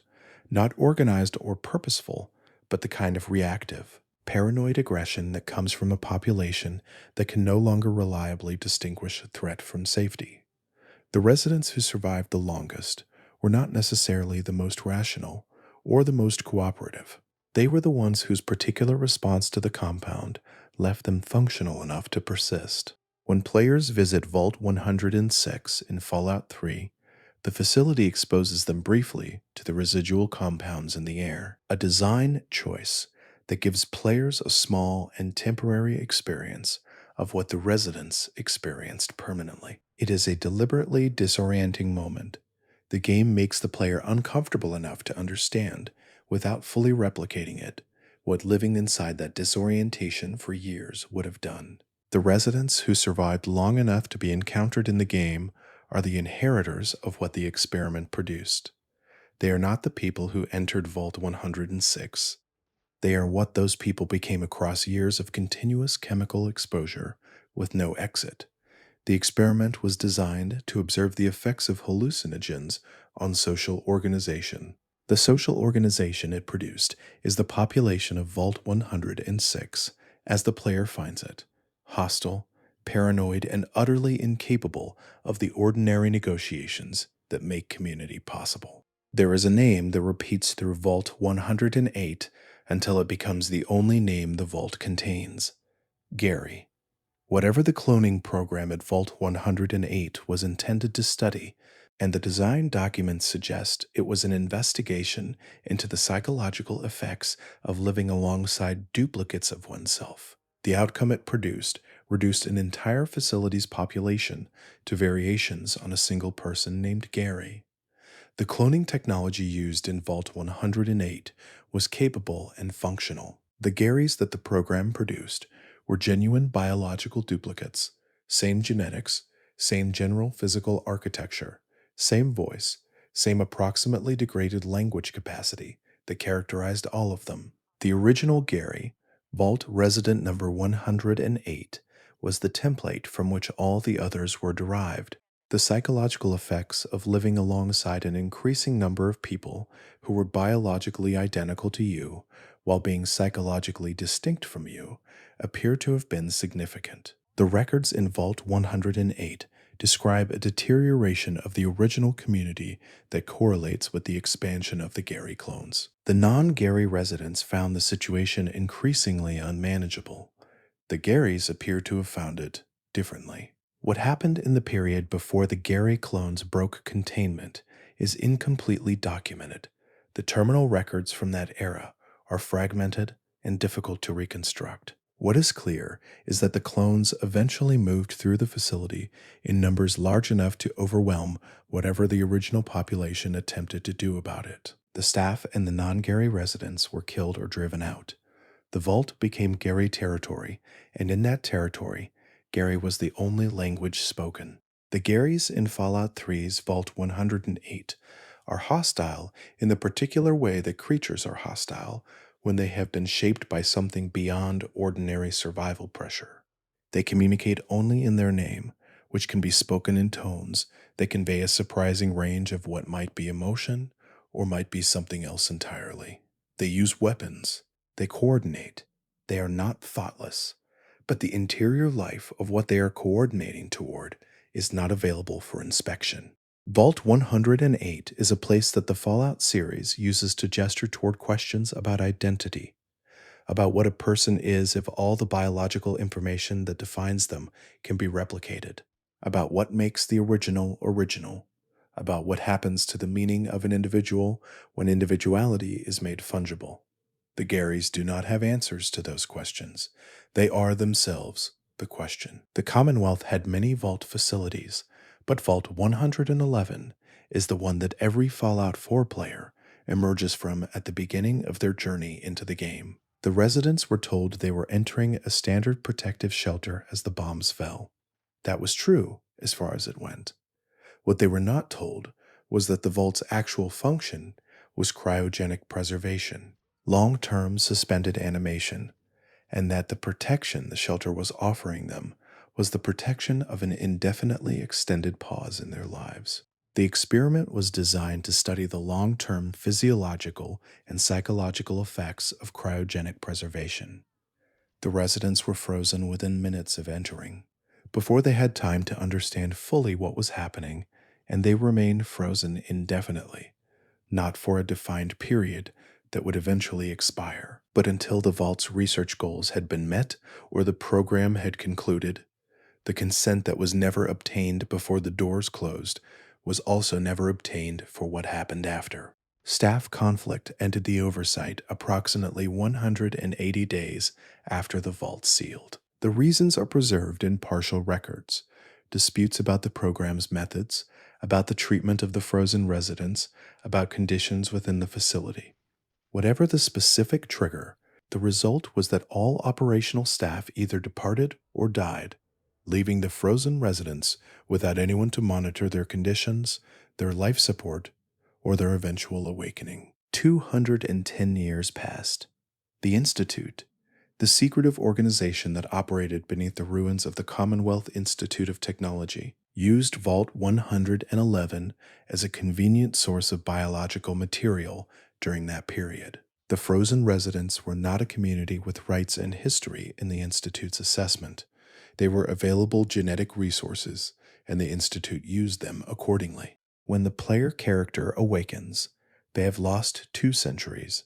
Their spouse is dead. Their son, the child who was the last thing they held before the cryogenic process began, has grown up in their absence and become someone they do not know. The experiment that Vault 111 was running has concluded for them, but its data lives in every loss the awakening reveals, and those losses are the engine of Fallout 4's entire story. Vault 111 demonstrates something about Vault Tech's experiments that the more obviously cruel facilities sometimes obscure. The cruelest element of what the corporation did was not always the physical harm it inflicted.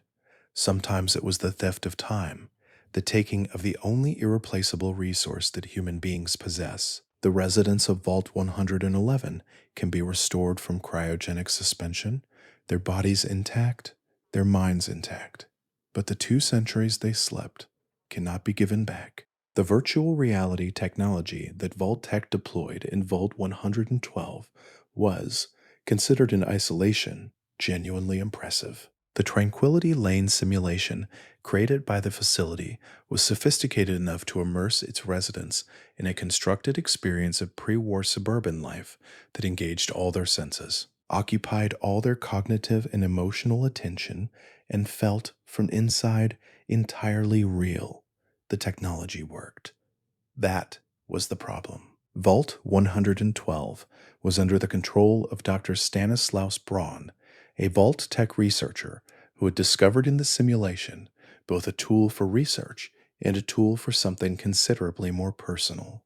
Braun was inhabiting the simulation himself, not as a passive observer, but as an active participant who used the administrative access the research role provided to position himself within the simulation's constructed reality as a being with unlimited authority over everything inside it. Over 200 years, Braun killed the residents of Vault 112 repeatedly, virtually within the simulation, where death was reversible, where consciousness and memory could be wiped and restored, where the residents could be brought back from whatever experience he had just subjected them to and prepared for the next one. The horror was renewable. The experiment never had to end because the subjects never permanently ran out. The residents of the Tranquility Lane simulation lived in a permanent present. They experienced life in a fictional 50s suburb without knowing it was fictional, without retaining memories from previous iterations of the simulation's events, without any awareness of the researcher who used their consciousnesses as materials for whatever scenario he wanted to explore. Their psychological responses to whatever Braun designed were genuine. The fear was real. The trauma was real. The wiping of memory at the end of each session was the mechanism that made it renewable. The player character's father, James, is frozen in the simulation when the lone wanderer finds the vault. The experience of entering Tranquility Lane, of navigating a constructed world that feels wrong in ways that take time to articulate, of finding the failsafe that can end what Braun has built, is one of Fallout 3's most deliberately unsettling sequences. The game makes the player feel the weight of what 200 years of simulated existence means for the people trapped inside it. Vault 112 represents what Vault Tech's technology made possible when combined with complete freedom from ethical constraint. The physical harm done to Vault residents elsewhere in the program was finite. People died, and their deaths were permanent, and whatever had been done to them was over. Braun's subjects could not reach that conclusion. They were maintained in the condition that made the experiment possible, and the experiment had no scheduled endpoint. The design documents for Vault 114 describe an experiment in class conflict that its architects clearly found technically interesting. The concept was straightforward. Populate a vault with wealthy Boston elites, house them in deliberately substandard conditions, and place the community under the authority of an overseer specifically selected for incompetence and an aggressive, paranoid management style. Then observe how entitled, privileged people manage poverty and bad governance. The vault was built beneath Park Street Station in Boston, and construction reached a significant but incomplete state before the bombs fell in 2070. The weapons that the bombs deployed were not precision instruments, and Vault 114's unfinished state when the exchange occurred meant that the experimental conditions it was designed to create were never actually deployed.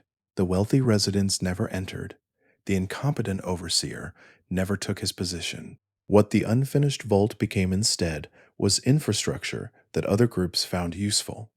The location, beneath a major transit hub with the structural advantages of vault construction, made it attractive for criminal operations, and by the time of Fallout 4's present, it had become a triggermen's stronghold. The particular use of the space has its own dark irony. The facility that was designed to trap wealthy people in uncomfortable conditions became instead a space where organized crime operated comfortably.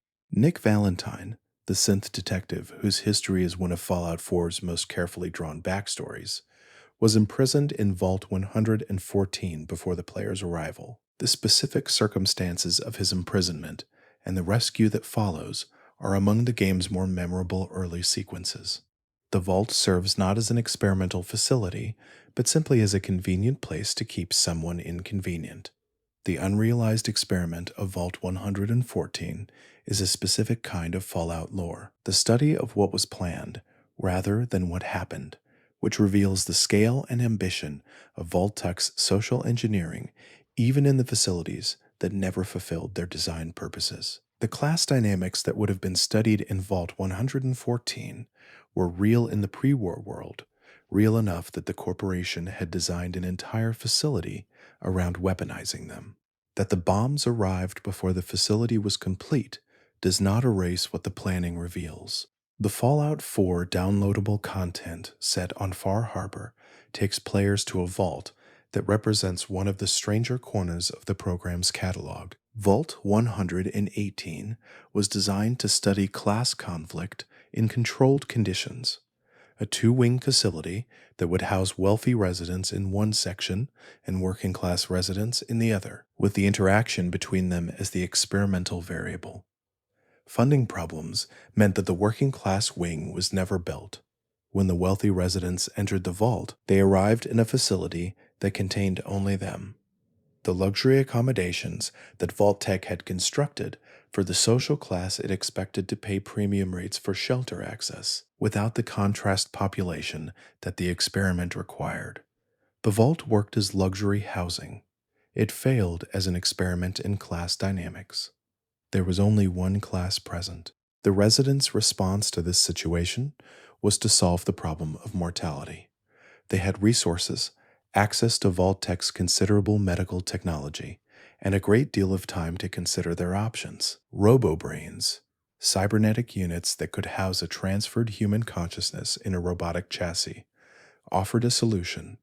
The wealthy residents of Vault 118 chose to become robo-brains, transferring their minds into mechanical bodies that would not age, that would not die from the ordinary causes, that would allow them to persist indefinitely in their luxury accommodations. The overseer was left to manage a vault populated by immortal robot aristocrats who retained all of their pre-war social attitudes, their accumulated grievances with each other, their sense of entitlement, and their capacity for the interpersonal conflicts that wealth and leisure make possible. The murder mystery that the player investigates upon arriving at Vault 118 is a product of those retained personalities and mechanical bodies. The same people, carrying the same unresolved business with unlimited time to act on it. The RoboBrain residents of Vault 118 cannot leave and cannot die. Their luxury vault has become a gilded confinement from which the very immortality they chose provides no exit. The class conflict that the experiment was designed to observe was replaced by the class conflict of a single class with itself. The wealthy, freed from the ordinary constraints of mortality, turning their capacity for social maneuvering inward, with no relief from the company of each other.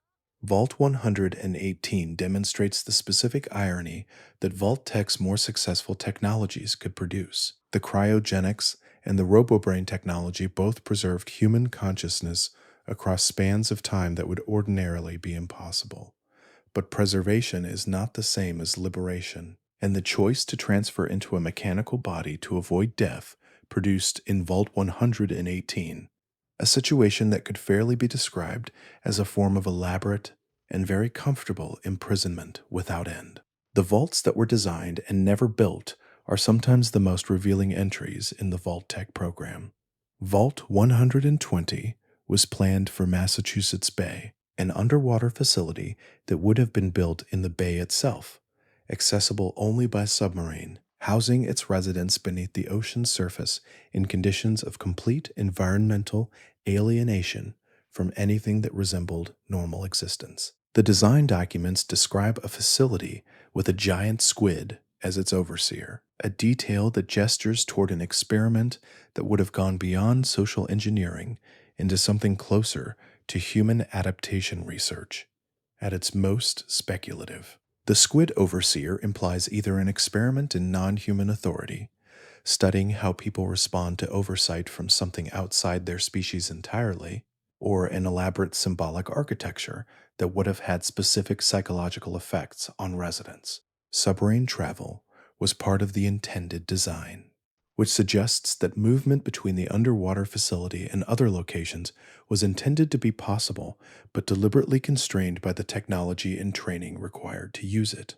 The Bioshock influenced aesthetic that concept artists described would have created a specific sensory environment: pressure, silence, the particular quality of light underwater, the constant awareness of the weight of water above. Vault 120 was cut from Fallout 4 during development, leaving it as a piece of unrealized architecture documented in concept art and developer conversations, rather than in playable content. The decision to cut it may have been technical, building a convincing underwater environment in the game's engine, or may have been about scope, or simply about the choices that development processes require. What the facility would have studied remains speculative. What can be said about Vault 120 is that its design illustrates the outer edge of Vault-Tec's ambitions for the program. The corporation was willing to consider facilities that placed human beings in environments completely unlike any they had evolved for, with authority structures that broke from any human precedent, in conditions of physical isolation that would have been effectively total. The underwater vault was an experiment that the real-world development process ended. Vault-Tec, in its fictional history, would probably have built it. Before the next vault door opens, it is worth sitting for a moment with the institution that built all of them. Vault-Tec was not a shadowy organization operating at the fringes of legitimate society. It was a major pre-war corporation with government contracts, public advertising campaigns, and a retail presence in American cities. The vaults were sold to the public through cheerful mascots and brochure photography. The waiting lists were real. Families competed for spots. Parents made financial sacrifices to secure their children's placement. The advertising that Vault-Tec deployed was carefully calibrated to the anxieties of the pre-war era.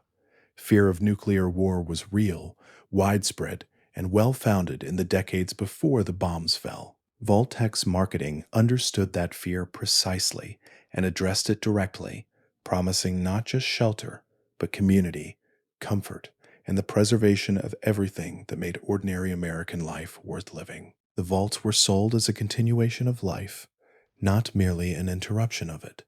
What the advertisements did not describe was the relationship between Vault-Tec and the Enclave, the shadow government that operated within and alongside the official United States government in the final decades before the war. The Enclave's long-term planning involved leaving Earth entirely, a project that required detailed knowledge of what survived the nuclear exchange and what conditions the surviving populations had developed into.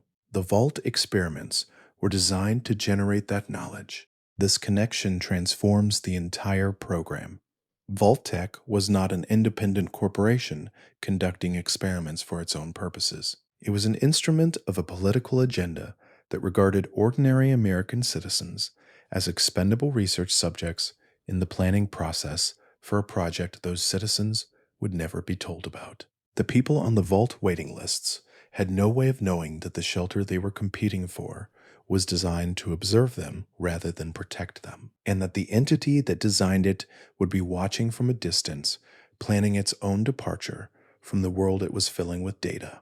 The overseer position is worth considering carefully in this context. Every vault had an overseer, a figure of institutional authority who managed the facility, maintained order, and served as the human face of Vault-Tec's presence inside the sealed space.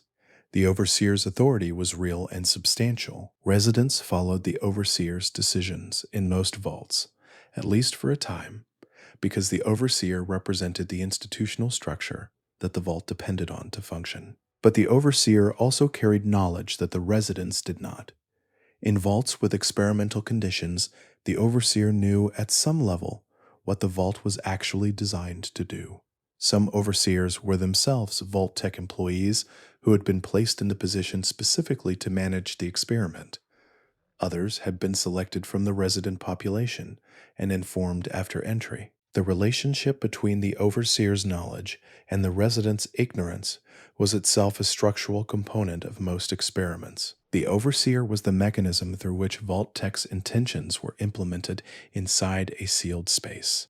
The overseers who resisted their instructions are among the Fallout universe's most quietly significant figures. Kenneth Collins in Vault 81 sealed off the experimental disease section rather than implementing the program. The unnamed overseer in various vaults throughout the series appears in terminal entries choosing compliance with resident welfare over compliance with corporate protocol. These resistances were small and individual, and they did not change the program, but they demonstrate that the program required human cooperation to execute, and that human cooperation was sometimes withheld.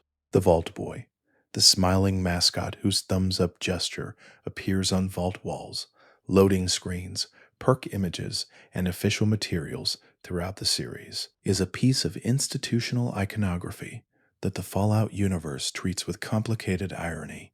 The image is cheerful and simple, and deliberately reassuring, and it adorns facilities where some of the most sustained institutional harm in the series' history was conducted. The gap between the Vault Boy's expression and what it decorates is one of the series' most persistent visual jokes.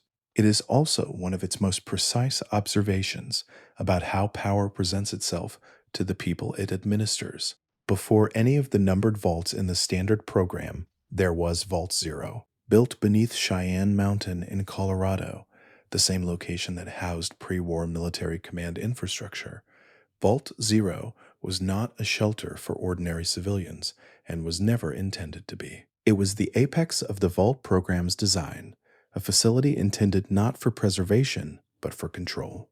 Vault Zero's population was not selected from the general public. It housed scientists, military officials, strategists, and planners, the people that the pre-war government and Vault Tech considered the essential minds of whatever post-war world might emerge. Where other vaults gathered civilians for observation, Vault Zero gathered the institutional knowledge of an entire civilization's leadership class and placed it beneath the mountain. The facility was also home to the Calculator, a vast artificial intelligence system that represented the most ambitious computing project the pre-war world had constructed. The Calculator's architecture was extraordinary by any measure. It integrated human brain tissue into its processing framework, using the cognitive capacity of real minds to power computational processes that conventional hardware of the era could not achieve. The people whose neural tissue contributed to the Calculator were not volunteers in any ordinary sense. The Calculator survived the Great War.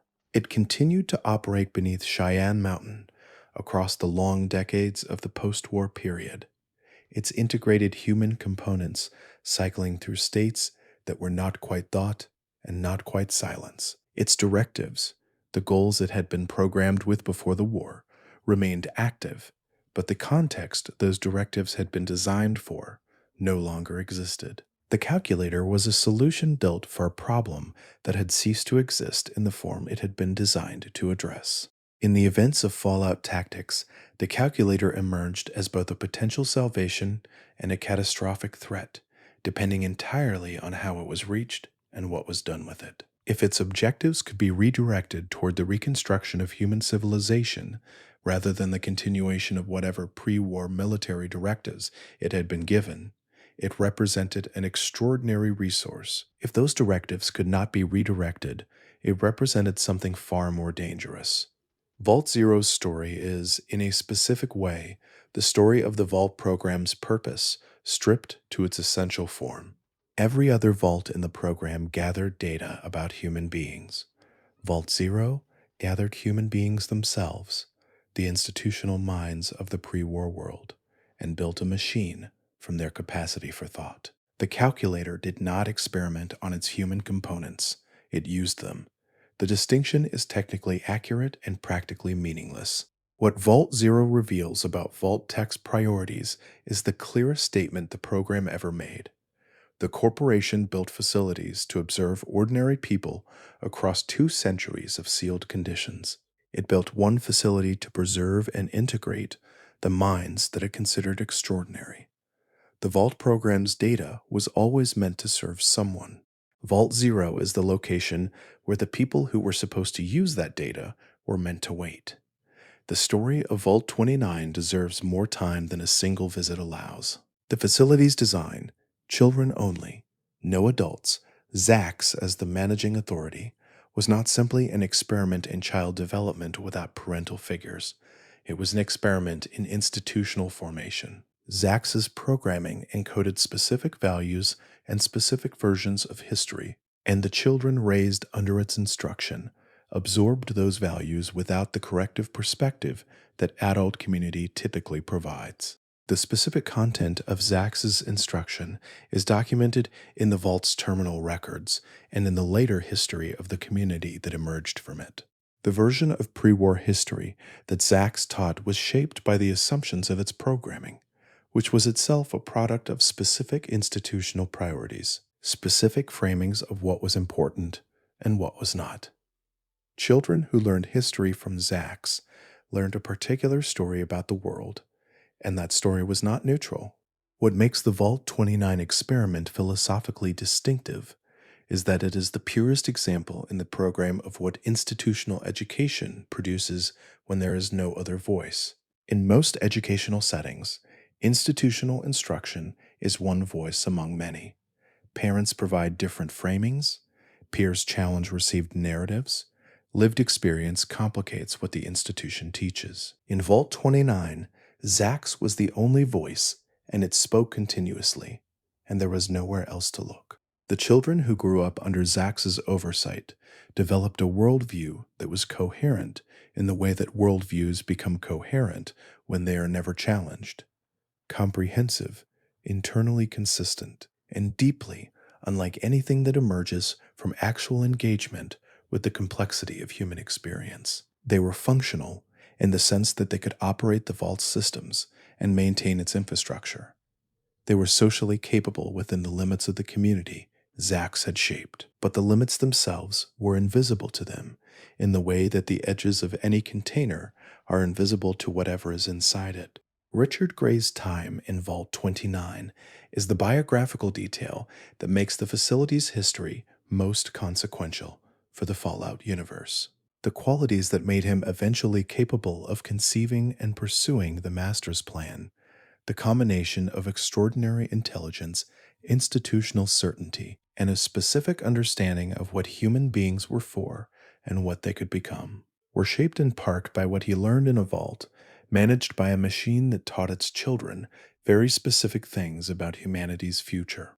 The Master's ambition to unify humanity through transformation into a single enhanced species shares a structural similarity with Zax's educational project.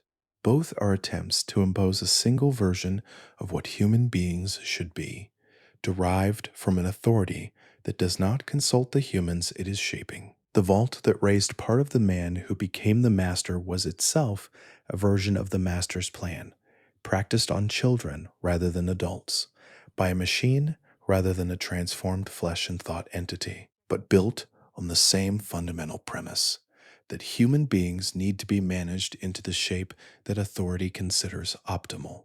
The Appalachian vaults produced a range of experimental conditions, and Vault 43 represents one of the more oblique designs in the program's catalog. The vault was populated with 20 men, 10 women, and 1 panther. The gender imbalance was less severe than Vaults 68 and 69, but the inclusion of a large predatory animal in the facility's closed population represents a design choice that the official experimental documentation frames in clinical language, and that resists clinical framing entirely. The panther was not an oversight or an accidental inclusion. Vault-Tech's design documentation indicates that the animal was a deliberate variable, an ongoing, unpredictable threat element intended to study how a small, gender-imbalanced community would organize its social structures and governance when physical danger from a non-human source was continuously present. The panther created conditions that no amount of interpersonal tension or resource scarcity could precisely replicate. A community under continuous predator threat develops specific social dynamics. Threat management becomes a central organizing principle, the individuals most capable of managing the threat, the physically strongest, the most strategically minded in terms of spatial planning and early warning, acquire status that they might not acquire under other conditions. Social hierarchies that would have developed slowly through ordinary vault life were instead shaped rapidly by the requirements of living with a large animal that periodically killed people.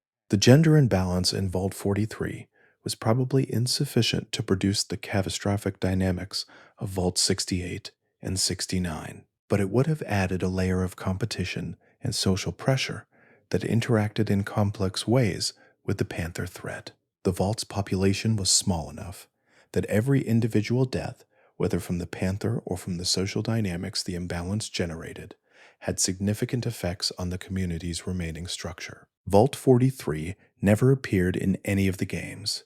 Like Vault 27 and Vault 70, it exists in background documentation as a record of what Vault Tech planned, rather than what players experienced. But the planning itself is the data point that matters for understanding the program.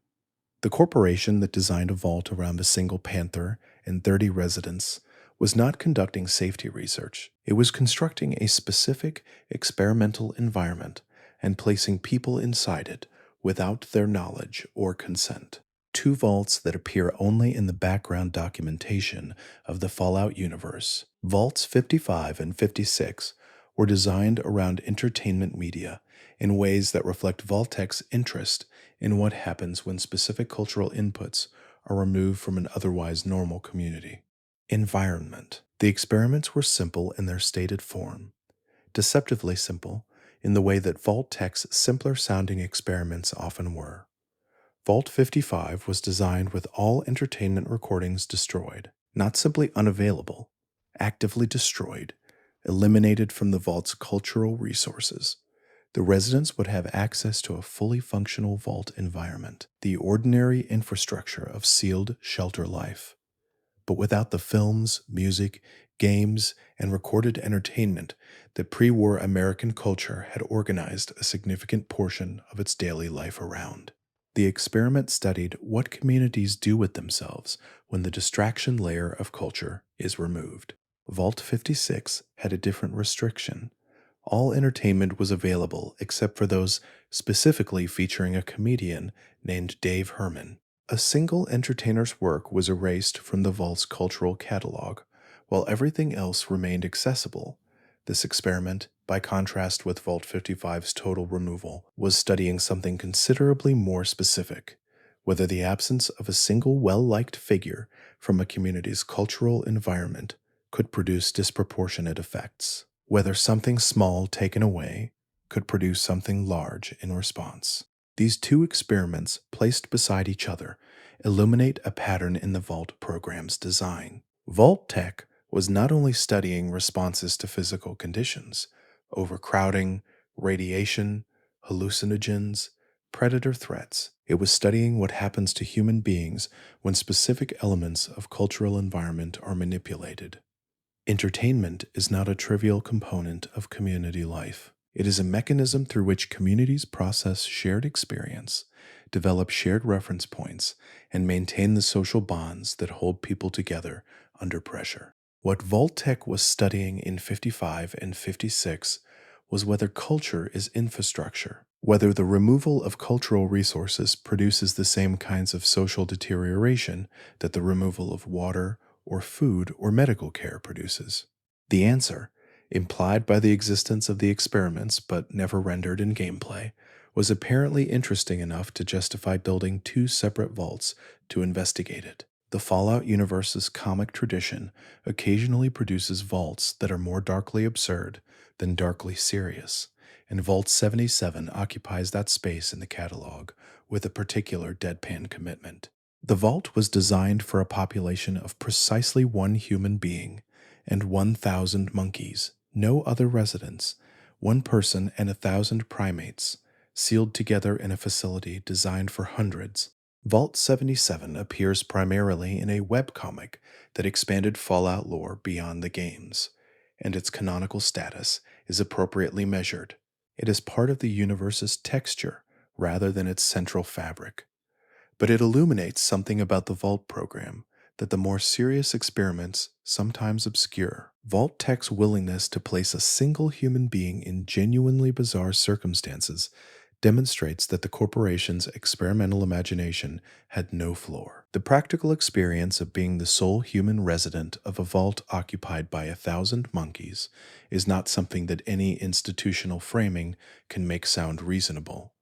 The loneliness alone, the specific, particular loneliness of being surrounded by creatures that are neither human nor animal in the ordinary sense, close enough to human in some behaviors to be uncanny, different enough to be impossible to communicate with in any satisfying way, would have been extraordinary. The puppet man, as the vault's sole human resident eventually came to be known, found survival in a form of creative adaptation that the experiment's designers probably did not anticipate. He made companions of the monkeys. He found uses for materials available in the vault that turned the primate population from simply an environmental condition into something closer to a resource. He persisted in conditions that the experiment seems to have been designed to make untenable, and in persisting, he demonstrated something about human adaptability that the researchers might have found interesting if they had been paying attention. Vault 77 is easy to dismiss as a joke, and it is, in part. A joke, Fallout's humor is never far from its horror, and the juxtaposition of Vault Experiment and 1,000 Monkeys has a specifically comic quality that the program's more serious facilities do not share. But the comedy does not cancel the underlying point. One human being was placed alone in an experimental condition designed around isolation and cross-species social dynamics. That is the same fundamental operation as every other vault, applied with a different set of parameters and rendered in a key that the universe uses to say difficult things through laughter. The story of Vault 81 has more depth than a single visit captures. Kenneth Collins's decision to seal the experimental section rather than implement Vault Tech's disease research program was not made in a vacuum. The terminal records preserved in the facility document the process by which he arrived at that decision, the gradually increasing specificity of the corporate instructions he was receiving, the clarity of what implementation would require, and the long period during which he was trying to find an interpretation of his orders that would allow him to follow them without doing what they plainly asked. Collins was a scientist. He had entered the Vault program in good faith, with the professional identity of someone whose work served human welfare. The disease research he was supposed to conduct was, in its stated form, aimed at developing treatments, at doing something useful with the biological knowledge the experiments would generate. He understood the logic of the program. He had been part of the system long enough to understand how it framed its instructions to make compliance feel like professional responsibility rather than ethical failure. The moment he decided not to comply is documented in a terminal entry that reads with the specific quality of a decision that has been considered from every angle and has finally resolved into clarity. He sealed the door. He did not write a manifesto or a protest document. He sealed the door and then wrote an ordinary research note about something else, and the next terminal entry is from 2 days later and concerns the vault's water filtration maintenance schedule. That ordinariness, the way that one of the Vault program's most consequential acts of individual resistance is buried in the daily record-keeping of a functioning facility, is one of the more quietly significant things about Vault 81's history. Collins's refusal was not dramatic. It did not announce itself. It was simply the decision of a person who had reached the limit of what he would do and had closed a door and continued doing his job in a different way. The community that grew inside Vault 81 across the 2 centuries that followed Collins's decision knew nothing about the sealed section below them. They knew their vault as a functional, ordinary vault, which is to say, they knew it as something remarkable by the standards of the program, even though they had no standards of the program to measure it against. Generations lived and died in the vault without the experimental conditions that Vault Tech had designed it to impose. Dr. Olivet, the vault's physician and Fallout Force president, represents the long-term outcome of Collins's choice.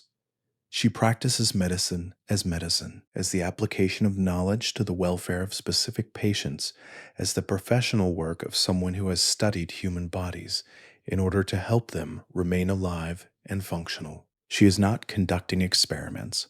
She is not gathering data for transmission to a corporate office.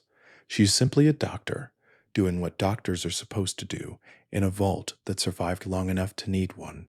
The infected mole rat that leads to Austin's illness, the medical crisis the player encounters on arriving at Vault 81, is a consequence of the sealed section's eventual ecological instability. The animals that moved through that space over 2 centuries developed their own dynamics in the absence of human management, and the specific pathogen that affects Austin is one of those dynamics expressing itself through a child's body. The sealed section that Collins locked away to protect the vault's population eventually found a way back in through the smallest possible vector. But the treatment works.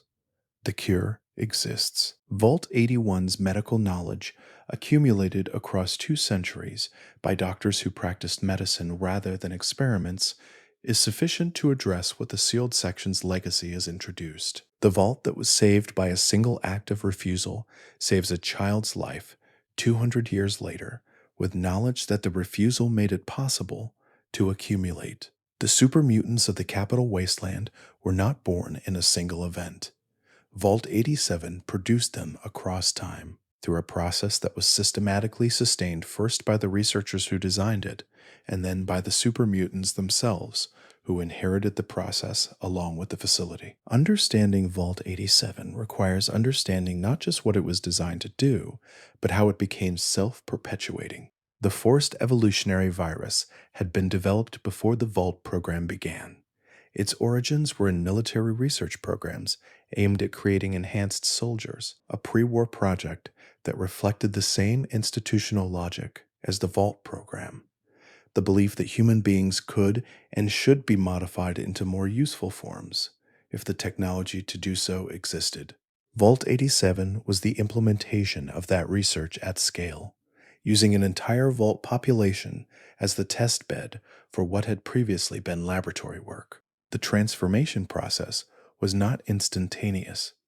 FEV infection and the physiological changes it produced occurred over a period of days to weeks, during which the person undergoing transformation was aware of what was happening to them without being able to stop it. The records that survived the Vault's takeover document individual transformation experiences in language that the clinical framing cannot entirely contain.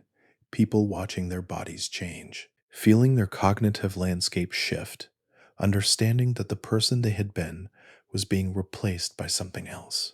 What the super mutants who took over the Vault remembered of their transformations varied significantly among individuals.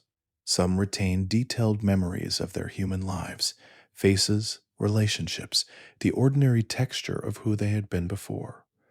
Others retained only fragments. All of them retained enough to know that something had been taken from them, and most of them retained enough anger about that taking to make the conversion of others into the same condition feel like something other than simple predation.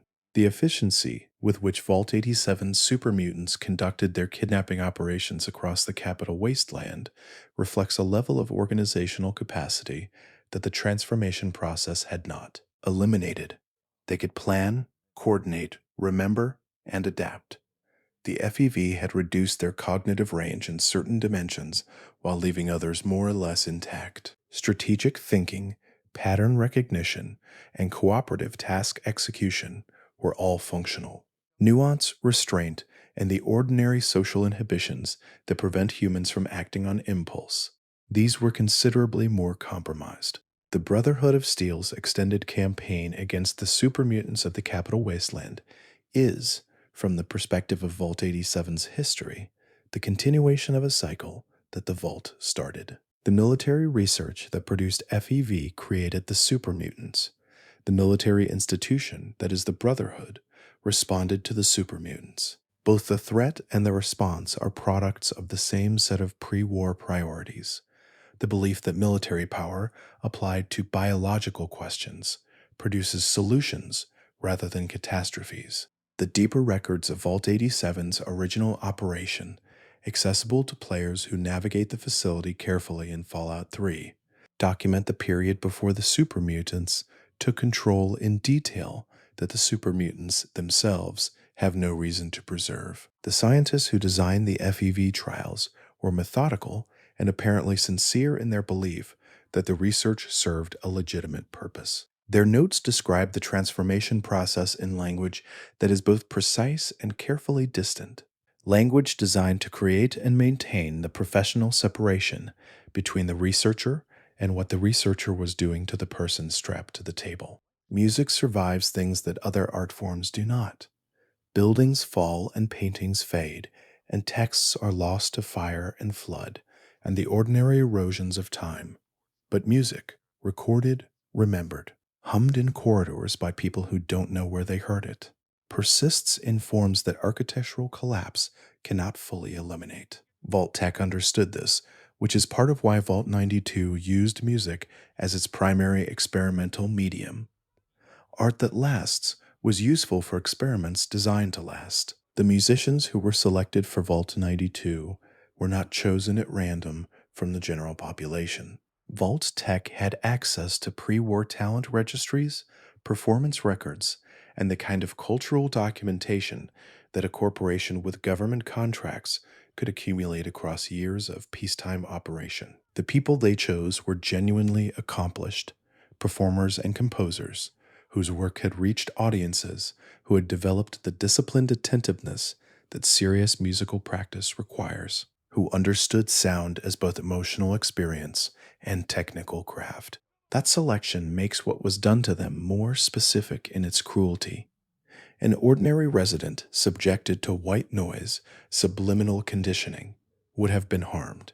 A musician subjected to the same conditioning was harmed in every dimension that mattered to them.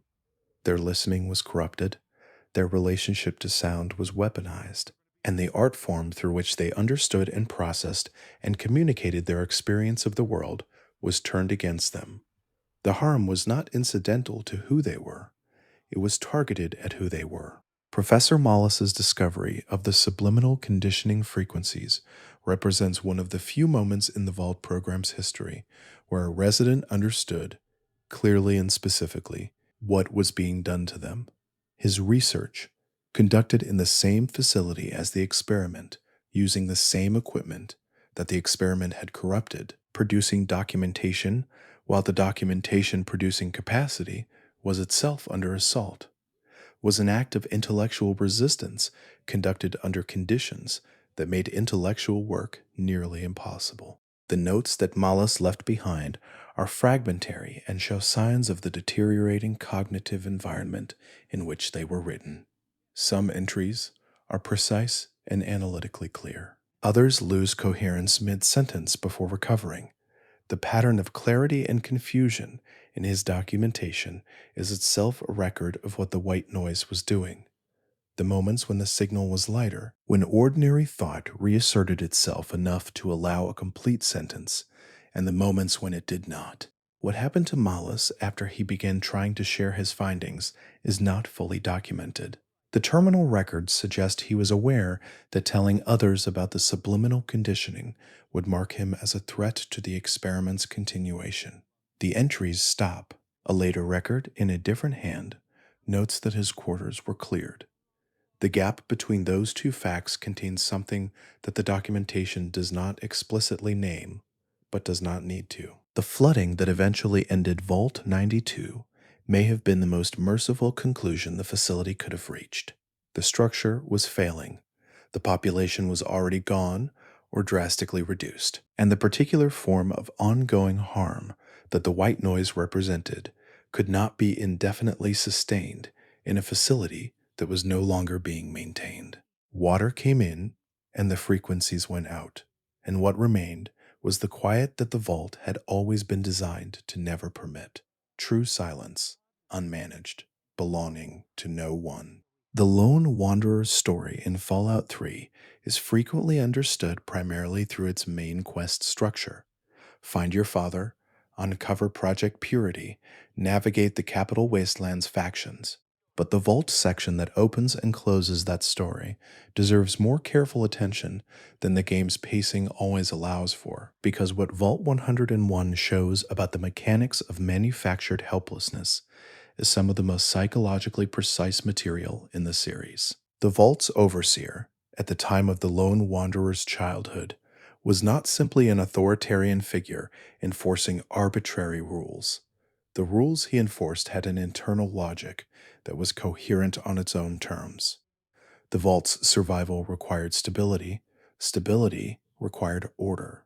Order required that no one challenged the fundamental premise that leaving was impossible and that the outside world was too dangerous to risk contact with. All of this was true in the sense that the Vault's systems were fragile and the outside world was genuinely dangerous. The Overseer was not wrong, in the way that institutions that use fear as a management tool are rarely entirely wrong. What the Overseer was doing, maintained across generations through the accumulated weight of institutional practice rather than any single dramatic act of control, was ensuring that the residents' capacity to imagine alternatives remained undeveloped. The Vault's residents were not physically incapable of leaving. They were intellectually and emotionally unprepared to consider it. The work of several generations of overseers had been to maintain that unpreparedness, to ensure that the space between the residents and the vault door remained occupied not by physical barriers, but by the absence of any framework for thinking about what lay on the other side. James's arrival with an infant lone wanderer was a crack in that framework. James had come from outside. He had survived outside. He knew things about the world that the Vault's official knowledge did not include. And even living quietly within the Vault's structures, he had a relationship with the idea of outside that was different from anything the long-term residents possessed. His presence was a living refutation of one of the Vault's central premises. That outside was so dangerous that contact with it was effectively impossible. The crisis that unfolds when the lone wanderer follows James out through the vault door is a crisis of institutional legitimacy rather than simply a crisis of security. Yes, someone has left, but more fundamentally, someone has demonstrated that leaving is possible, that the category of impossible things the vault's social order had relied on was not as solid as it needed to be. The overseer's response, violent and desperate, is the response of an institution watching its foundational premise collapse. Jonas Palmer's death, the vault scientist who helped James and paid for it with his life, is the moment where the vault's management crosses from coercive to murderous. Palmer had been part of a quiet network of residents who had maintained, carefully and privately, a different relationship to the possibility of outside. His death shows how completely the overseer's institutional logic had metastasized into something that no longer made even the claim to be about safety. Killing a resident to prevent the idea of outside from spreading is the behavior of an experiment, not a shelter. Amata Almodovar, whose father is the overseer who orders the crackdown, is one of the Fallout series' most carefully drawn secondary figures. She is fully enmeshed in the vault's institutional structure. Her father is its highest authority. Her own identity is shaped by the privileges and obligations that come with that position.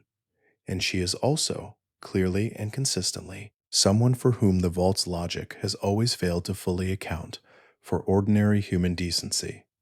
Her relationship with the lone wanderer, her decision to send the emergency signal that brings them back, and her eventual leadership of the vault's more progressive faction represent the possibility the experiment never expected to produce: institutional reform from within, initiated by someone who loved the institution without being able to accept what it had become. The nature of what Vault 106 experienced is worth examining at length, because the Vault's experiment targeted something that most of the program's other experiments left alone: radiation, overcrowding, social engineering, psychological manipulation through information management.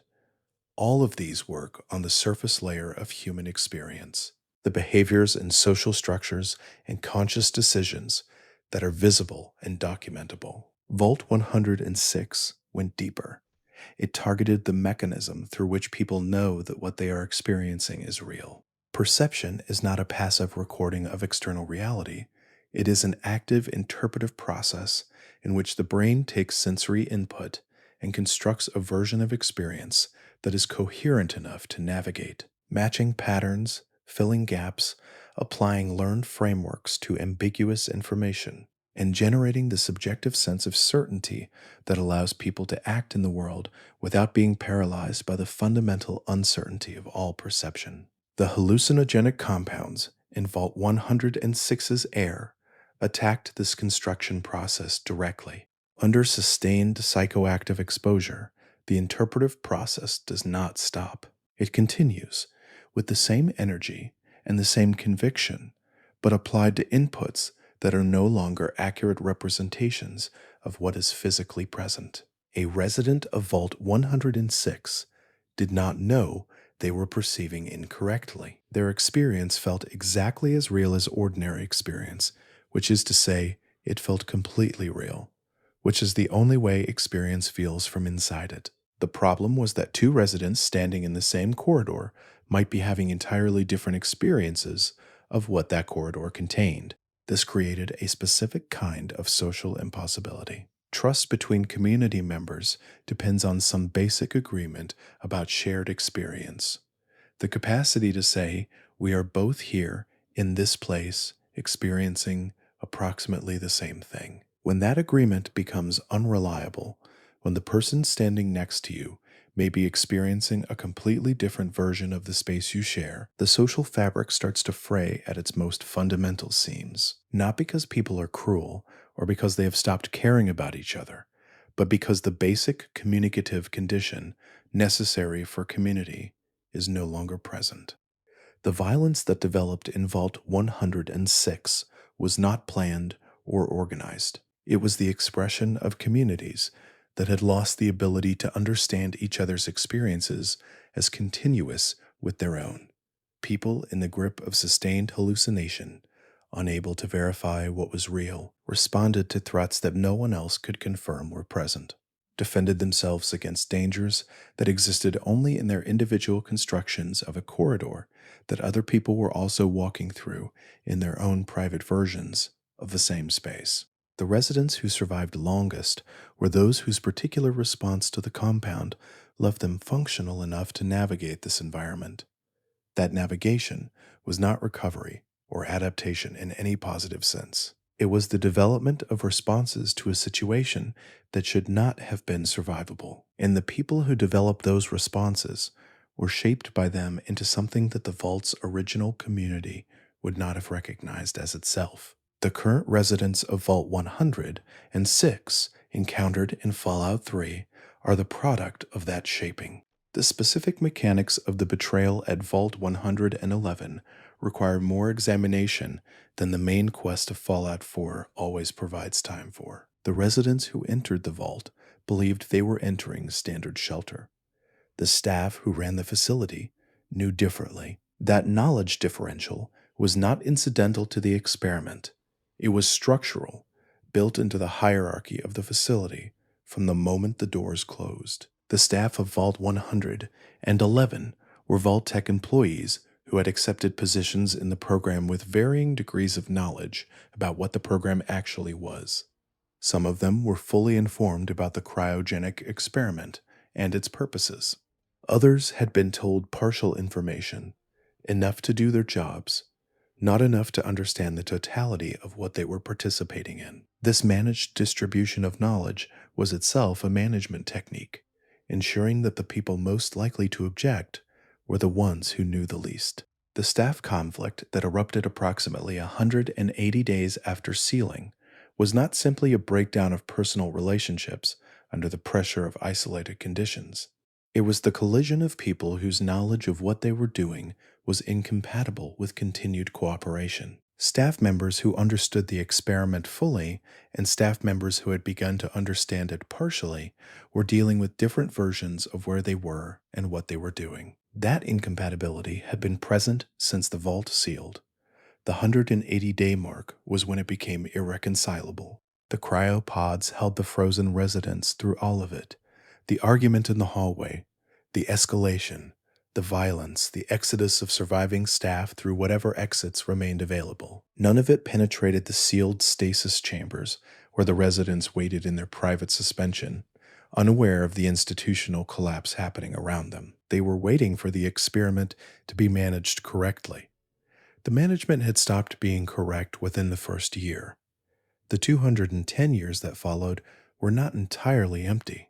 The Institute's presence in the vault, their use of it as a resource for genetic material, is documented in terminal entries from researchers whose relationship to the frozen residents was explicitly that of scientists to samples.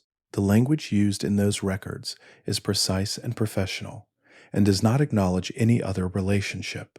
The frozen residents are designated by pod number and genetic profile. Their names, if the Institute's researchers knew them, are not recorded in the facility's documentation. When the player character wakes, they experience the transition from suspension to consciousness as a series of fragmentary impressions: cold, light, the overwhelming sensory reassertion of a body that has not experienced sensation for 2 centuries.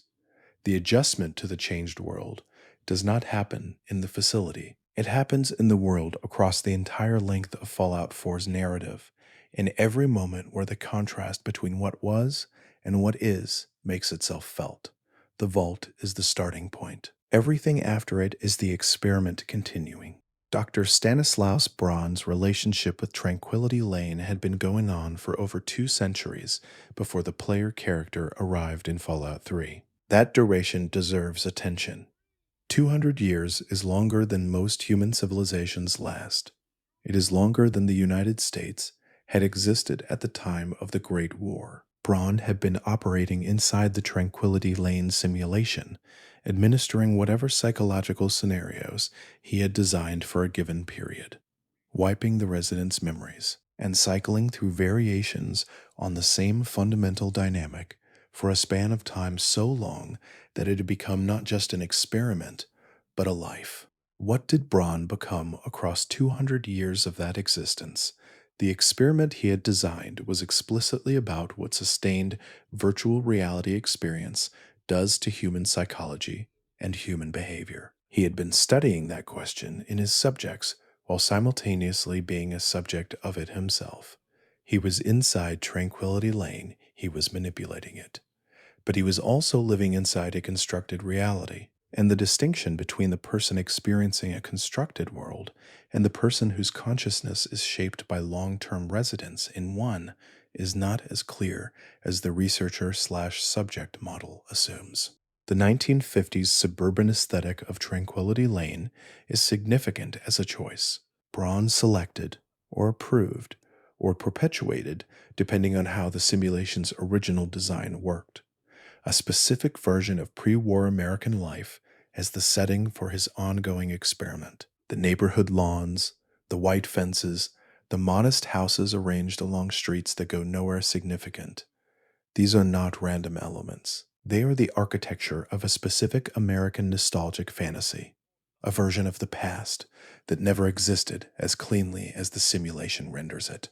Living inside that fantasy for 200 years, while maintaining the administrative access that allows him to remake it repeatedly, Braun has become the sole inhabitant of his own particular form of vault experiment.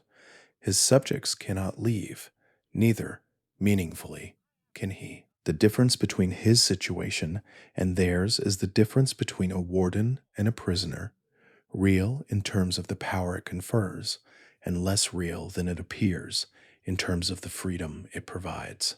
The player character's arrival breaks the experiment in both directions. For the residents, it offers the possibility of genuine exit, of waking from the simulation into the post-war world, which is worse than the simulation in every measurable way, and is at least real. For Braun, it offers something he has not had access to in 200 years. Someone from outside, carrying genuine news about what the world has become, representing a reality that the simulation has been a substitute for, and that at some level he may have been waiting to encounter. What Braun does with the player character's arrival, the scenarios he runs, The tests he administers, the final option he presents, is not the behavior of someone who has lost interest in the experiment. It is the behavior of someone for whom the experiment has become everything, and who is very precisely assessing whether the new arrival is a disruption or an opportunity. The distinction between those two responses says something about what 200 years of administering the same simulation has done to the researcher's framework for understanding what human beings are. The vaults that were never finished carry a particular kind of informational weight. Vault 114's incomplete construction, its unbuilt working class wing, its overseer who prepared for an experiment that the bombs interrupted. These are details that reveal the program's scale and ambition in negative space. What was planned but never executed is in a specific way more informative about Vault-Tech's intentions than many facilities that were completed, because the planning documents survive without the confounding complexity of actual outcomes. The experiment planned for Vault 114 was a study in the relationship between authority and class entitlement, specifically whether people who had organized their sense of self around economic privilege would be capable of managing their own governance when placed under leadership that was deliberately incompetent and deliberately hostile. The wealthy Boston residents who would have entered the vault had spent their lives in an environment where their position insulated them from bad governance. The vault was designed to remove that insulation. The overseer chosen for the experiment, Vault-Tech's selection documented in the planning materials, was not merely unqualified. He was specifically chosen for a combination of incompetence and paranoid aggression that would maximize the conflict between his governance style and the expectations of the privileged residents he was supposed to be managing. The corporation was not simply studying whether the wealthy could adapt to poverty, it was studying whether they could maintain social cohesion when their accustomed relationship to authority was systematically inverted. That the bombs fell before the experiment could run does not reduce what the planning reveals. It demonstrates with particular clarity that Vault-Tech understood the dynamics of class and authority in American society precisely enough to build experimental conditions around exploiting those dynamics. The corporation that marketed vaults as democratic shelters for all Americans had designed a facility specifically targeting the class anxieties and entitlement structures of the wealthy. Both the advertisement and the design were true about what Vault-Tech was. They simply described different aspects of the same institution. Vault 114's unfinished state, when encountered in Fallout 4, the exposed infrastructure, the incomplete corridors, the sense of a project interrupted, is a physical record of what the war ended. Among the things the Great War prevented was a set of experiments that would have run alongside the experiments that did run, adding data that the program's designers considered valuable. The bombs fell and took Vault 114's planned experiment with them. The facility became a basement for criminals instead of a laboratory for class warfare. Whether that represents a mercy or simply a different kind of tragedy is, like most things in Fallout, genuinely uncertain. The Vault program's history is generally told through its experiments, through what Vault-Tech designed and what it did to the people inside. But there is another history running alongside that one, quieter and less completely documented, in the decisions made by individual people within the program's institutional structure who chose not to implement what the program required. Collins at Vault 81 has already been discussed, but he was not unique. The terminal records across multiple vaults contain entries that suggest overseers and researchers who experienced versions of the same crisis, the moment when the specific thing being asked of them by the program became impossible to translate into the language of professional obligation.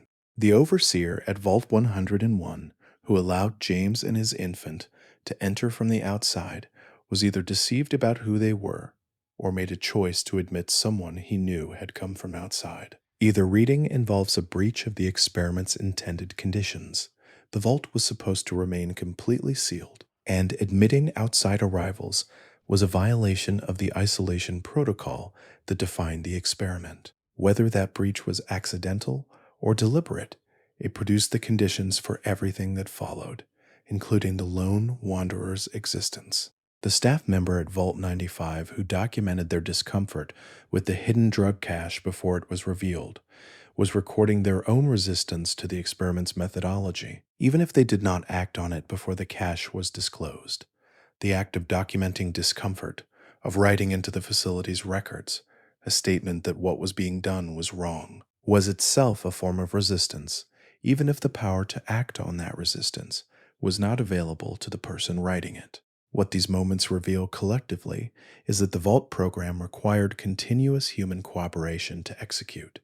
The experiments did not run themselves. They required people, overseers, researchers, support staff, who understood what was being done and participated in doing it. And at every point in the program's history, some of those people chose not to fully participate.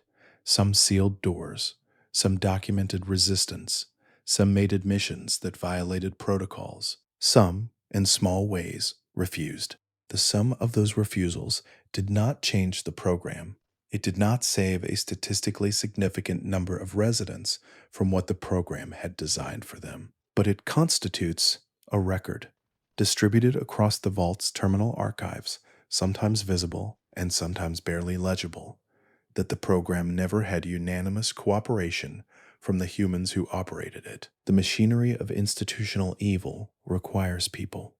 Some of those people said no, not loudly, not effectively, not always in time to matter, but the refusals are there if you know where to look. 200 years after the doors closed, the wasteland holds the long shadow of everything that was done in the sealed places. The shadow falls differently in different regions. The capital wasteland has supermutants from Vault 87. Appalachia has the ecological legacy of Vault 96 and the economic infrastructure of Vault 79. The Mojave has the boomers and the NCR and the memory of Vault 21 beneath the casino floor. Every region carries the specific inheritance of the vaults that were built inside it. But there is also a broader inheritance that is harder to locate in specific geographic features. The Vault program produced across 2 centuries of sealed experimentation, a body of knowledge about human psychology, social organization, and biological resilience that was gathered from people who did not agree to provide it. That knowledge exists, encoded in the terminal records and research archives of 122 facilities, most of which are still sealed or partially accessible. It is real knowledge in the sense that it describes real outcomes in real human beings. It was produced through real harm. What the Wasteland did with the Vault program's human legacy is what the Wasteland did with everything from the old world.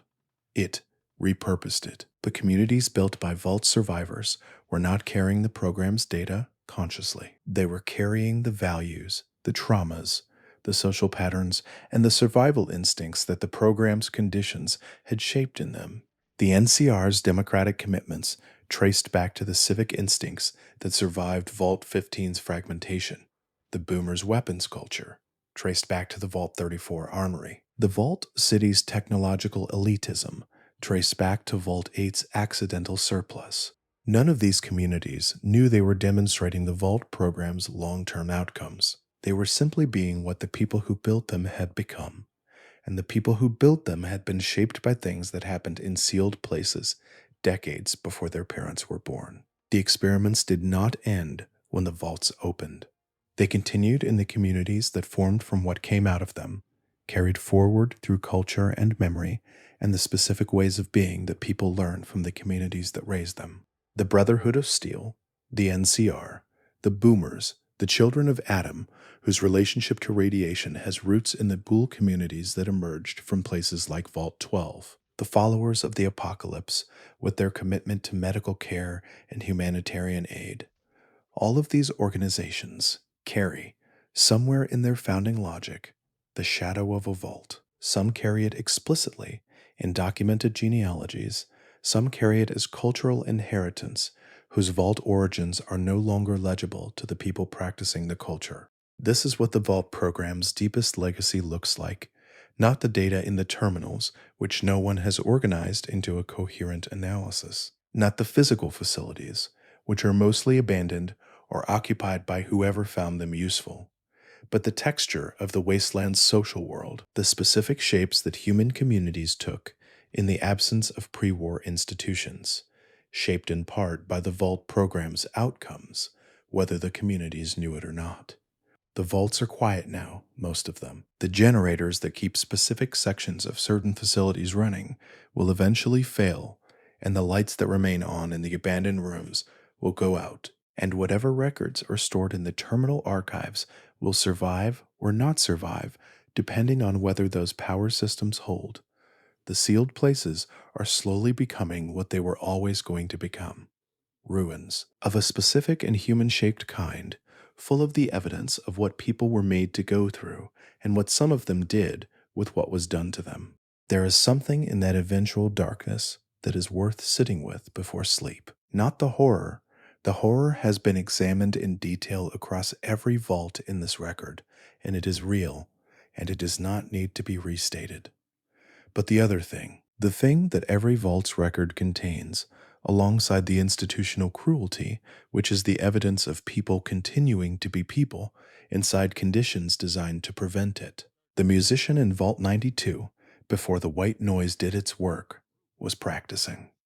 Somewhere in the records of that vault, before the clinical documentation of deterioration, there is a period during which talented musicians were simply making music in an underground chamber, and the music was, by any reasonable standard, good. That music is gone now, replaced in the records by the subliminal frequencies and their consequences. But it happened. The playing happened. The child in Vault 81, who grew into the doctor who treated another child's illness, the chain of care from Collins's refusal through 2 centuries of ordinary medical practice to the specific moment of treatment for a specific patient, is real. The treatment worked. The child recovered. The vault that was supposed to be a disease laboratory became a place where medicine was practiced as medicine, and the medicine worked, and a child's life was saved by it. The survivors of Vault 15, who built Shady Sands out of the fragments of a community that had been deliberately fractured, chose, with the materials available to them, to build a democratic community. They could have chosen otherwise. The Vault had given them every reason to distrust collective governance. They built it anyway, and from that building grew the new California Republic, which is imperfect in the ways that all governments are imperfect, and real in the ways that real things are real. These are not consolations for what the Vault program was. They are simply the other half of the record, the part that the program's official documentation did not prioritize, the part that happens in the margins, and the silences and the spaces between measurements. Every vault carries both halves, the horror and the insistence on remaining human inside the horror. Both are true. Both are part of what was sealed inside those doors, and what came out when they finally opened.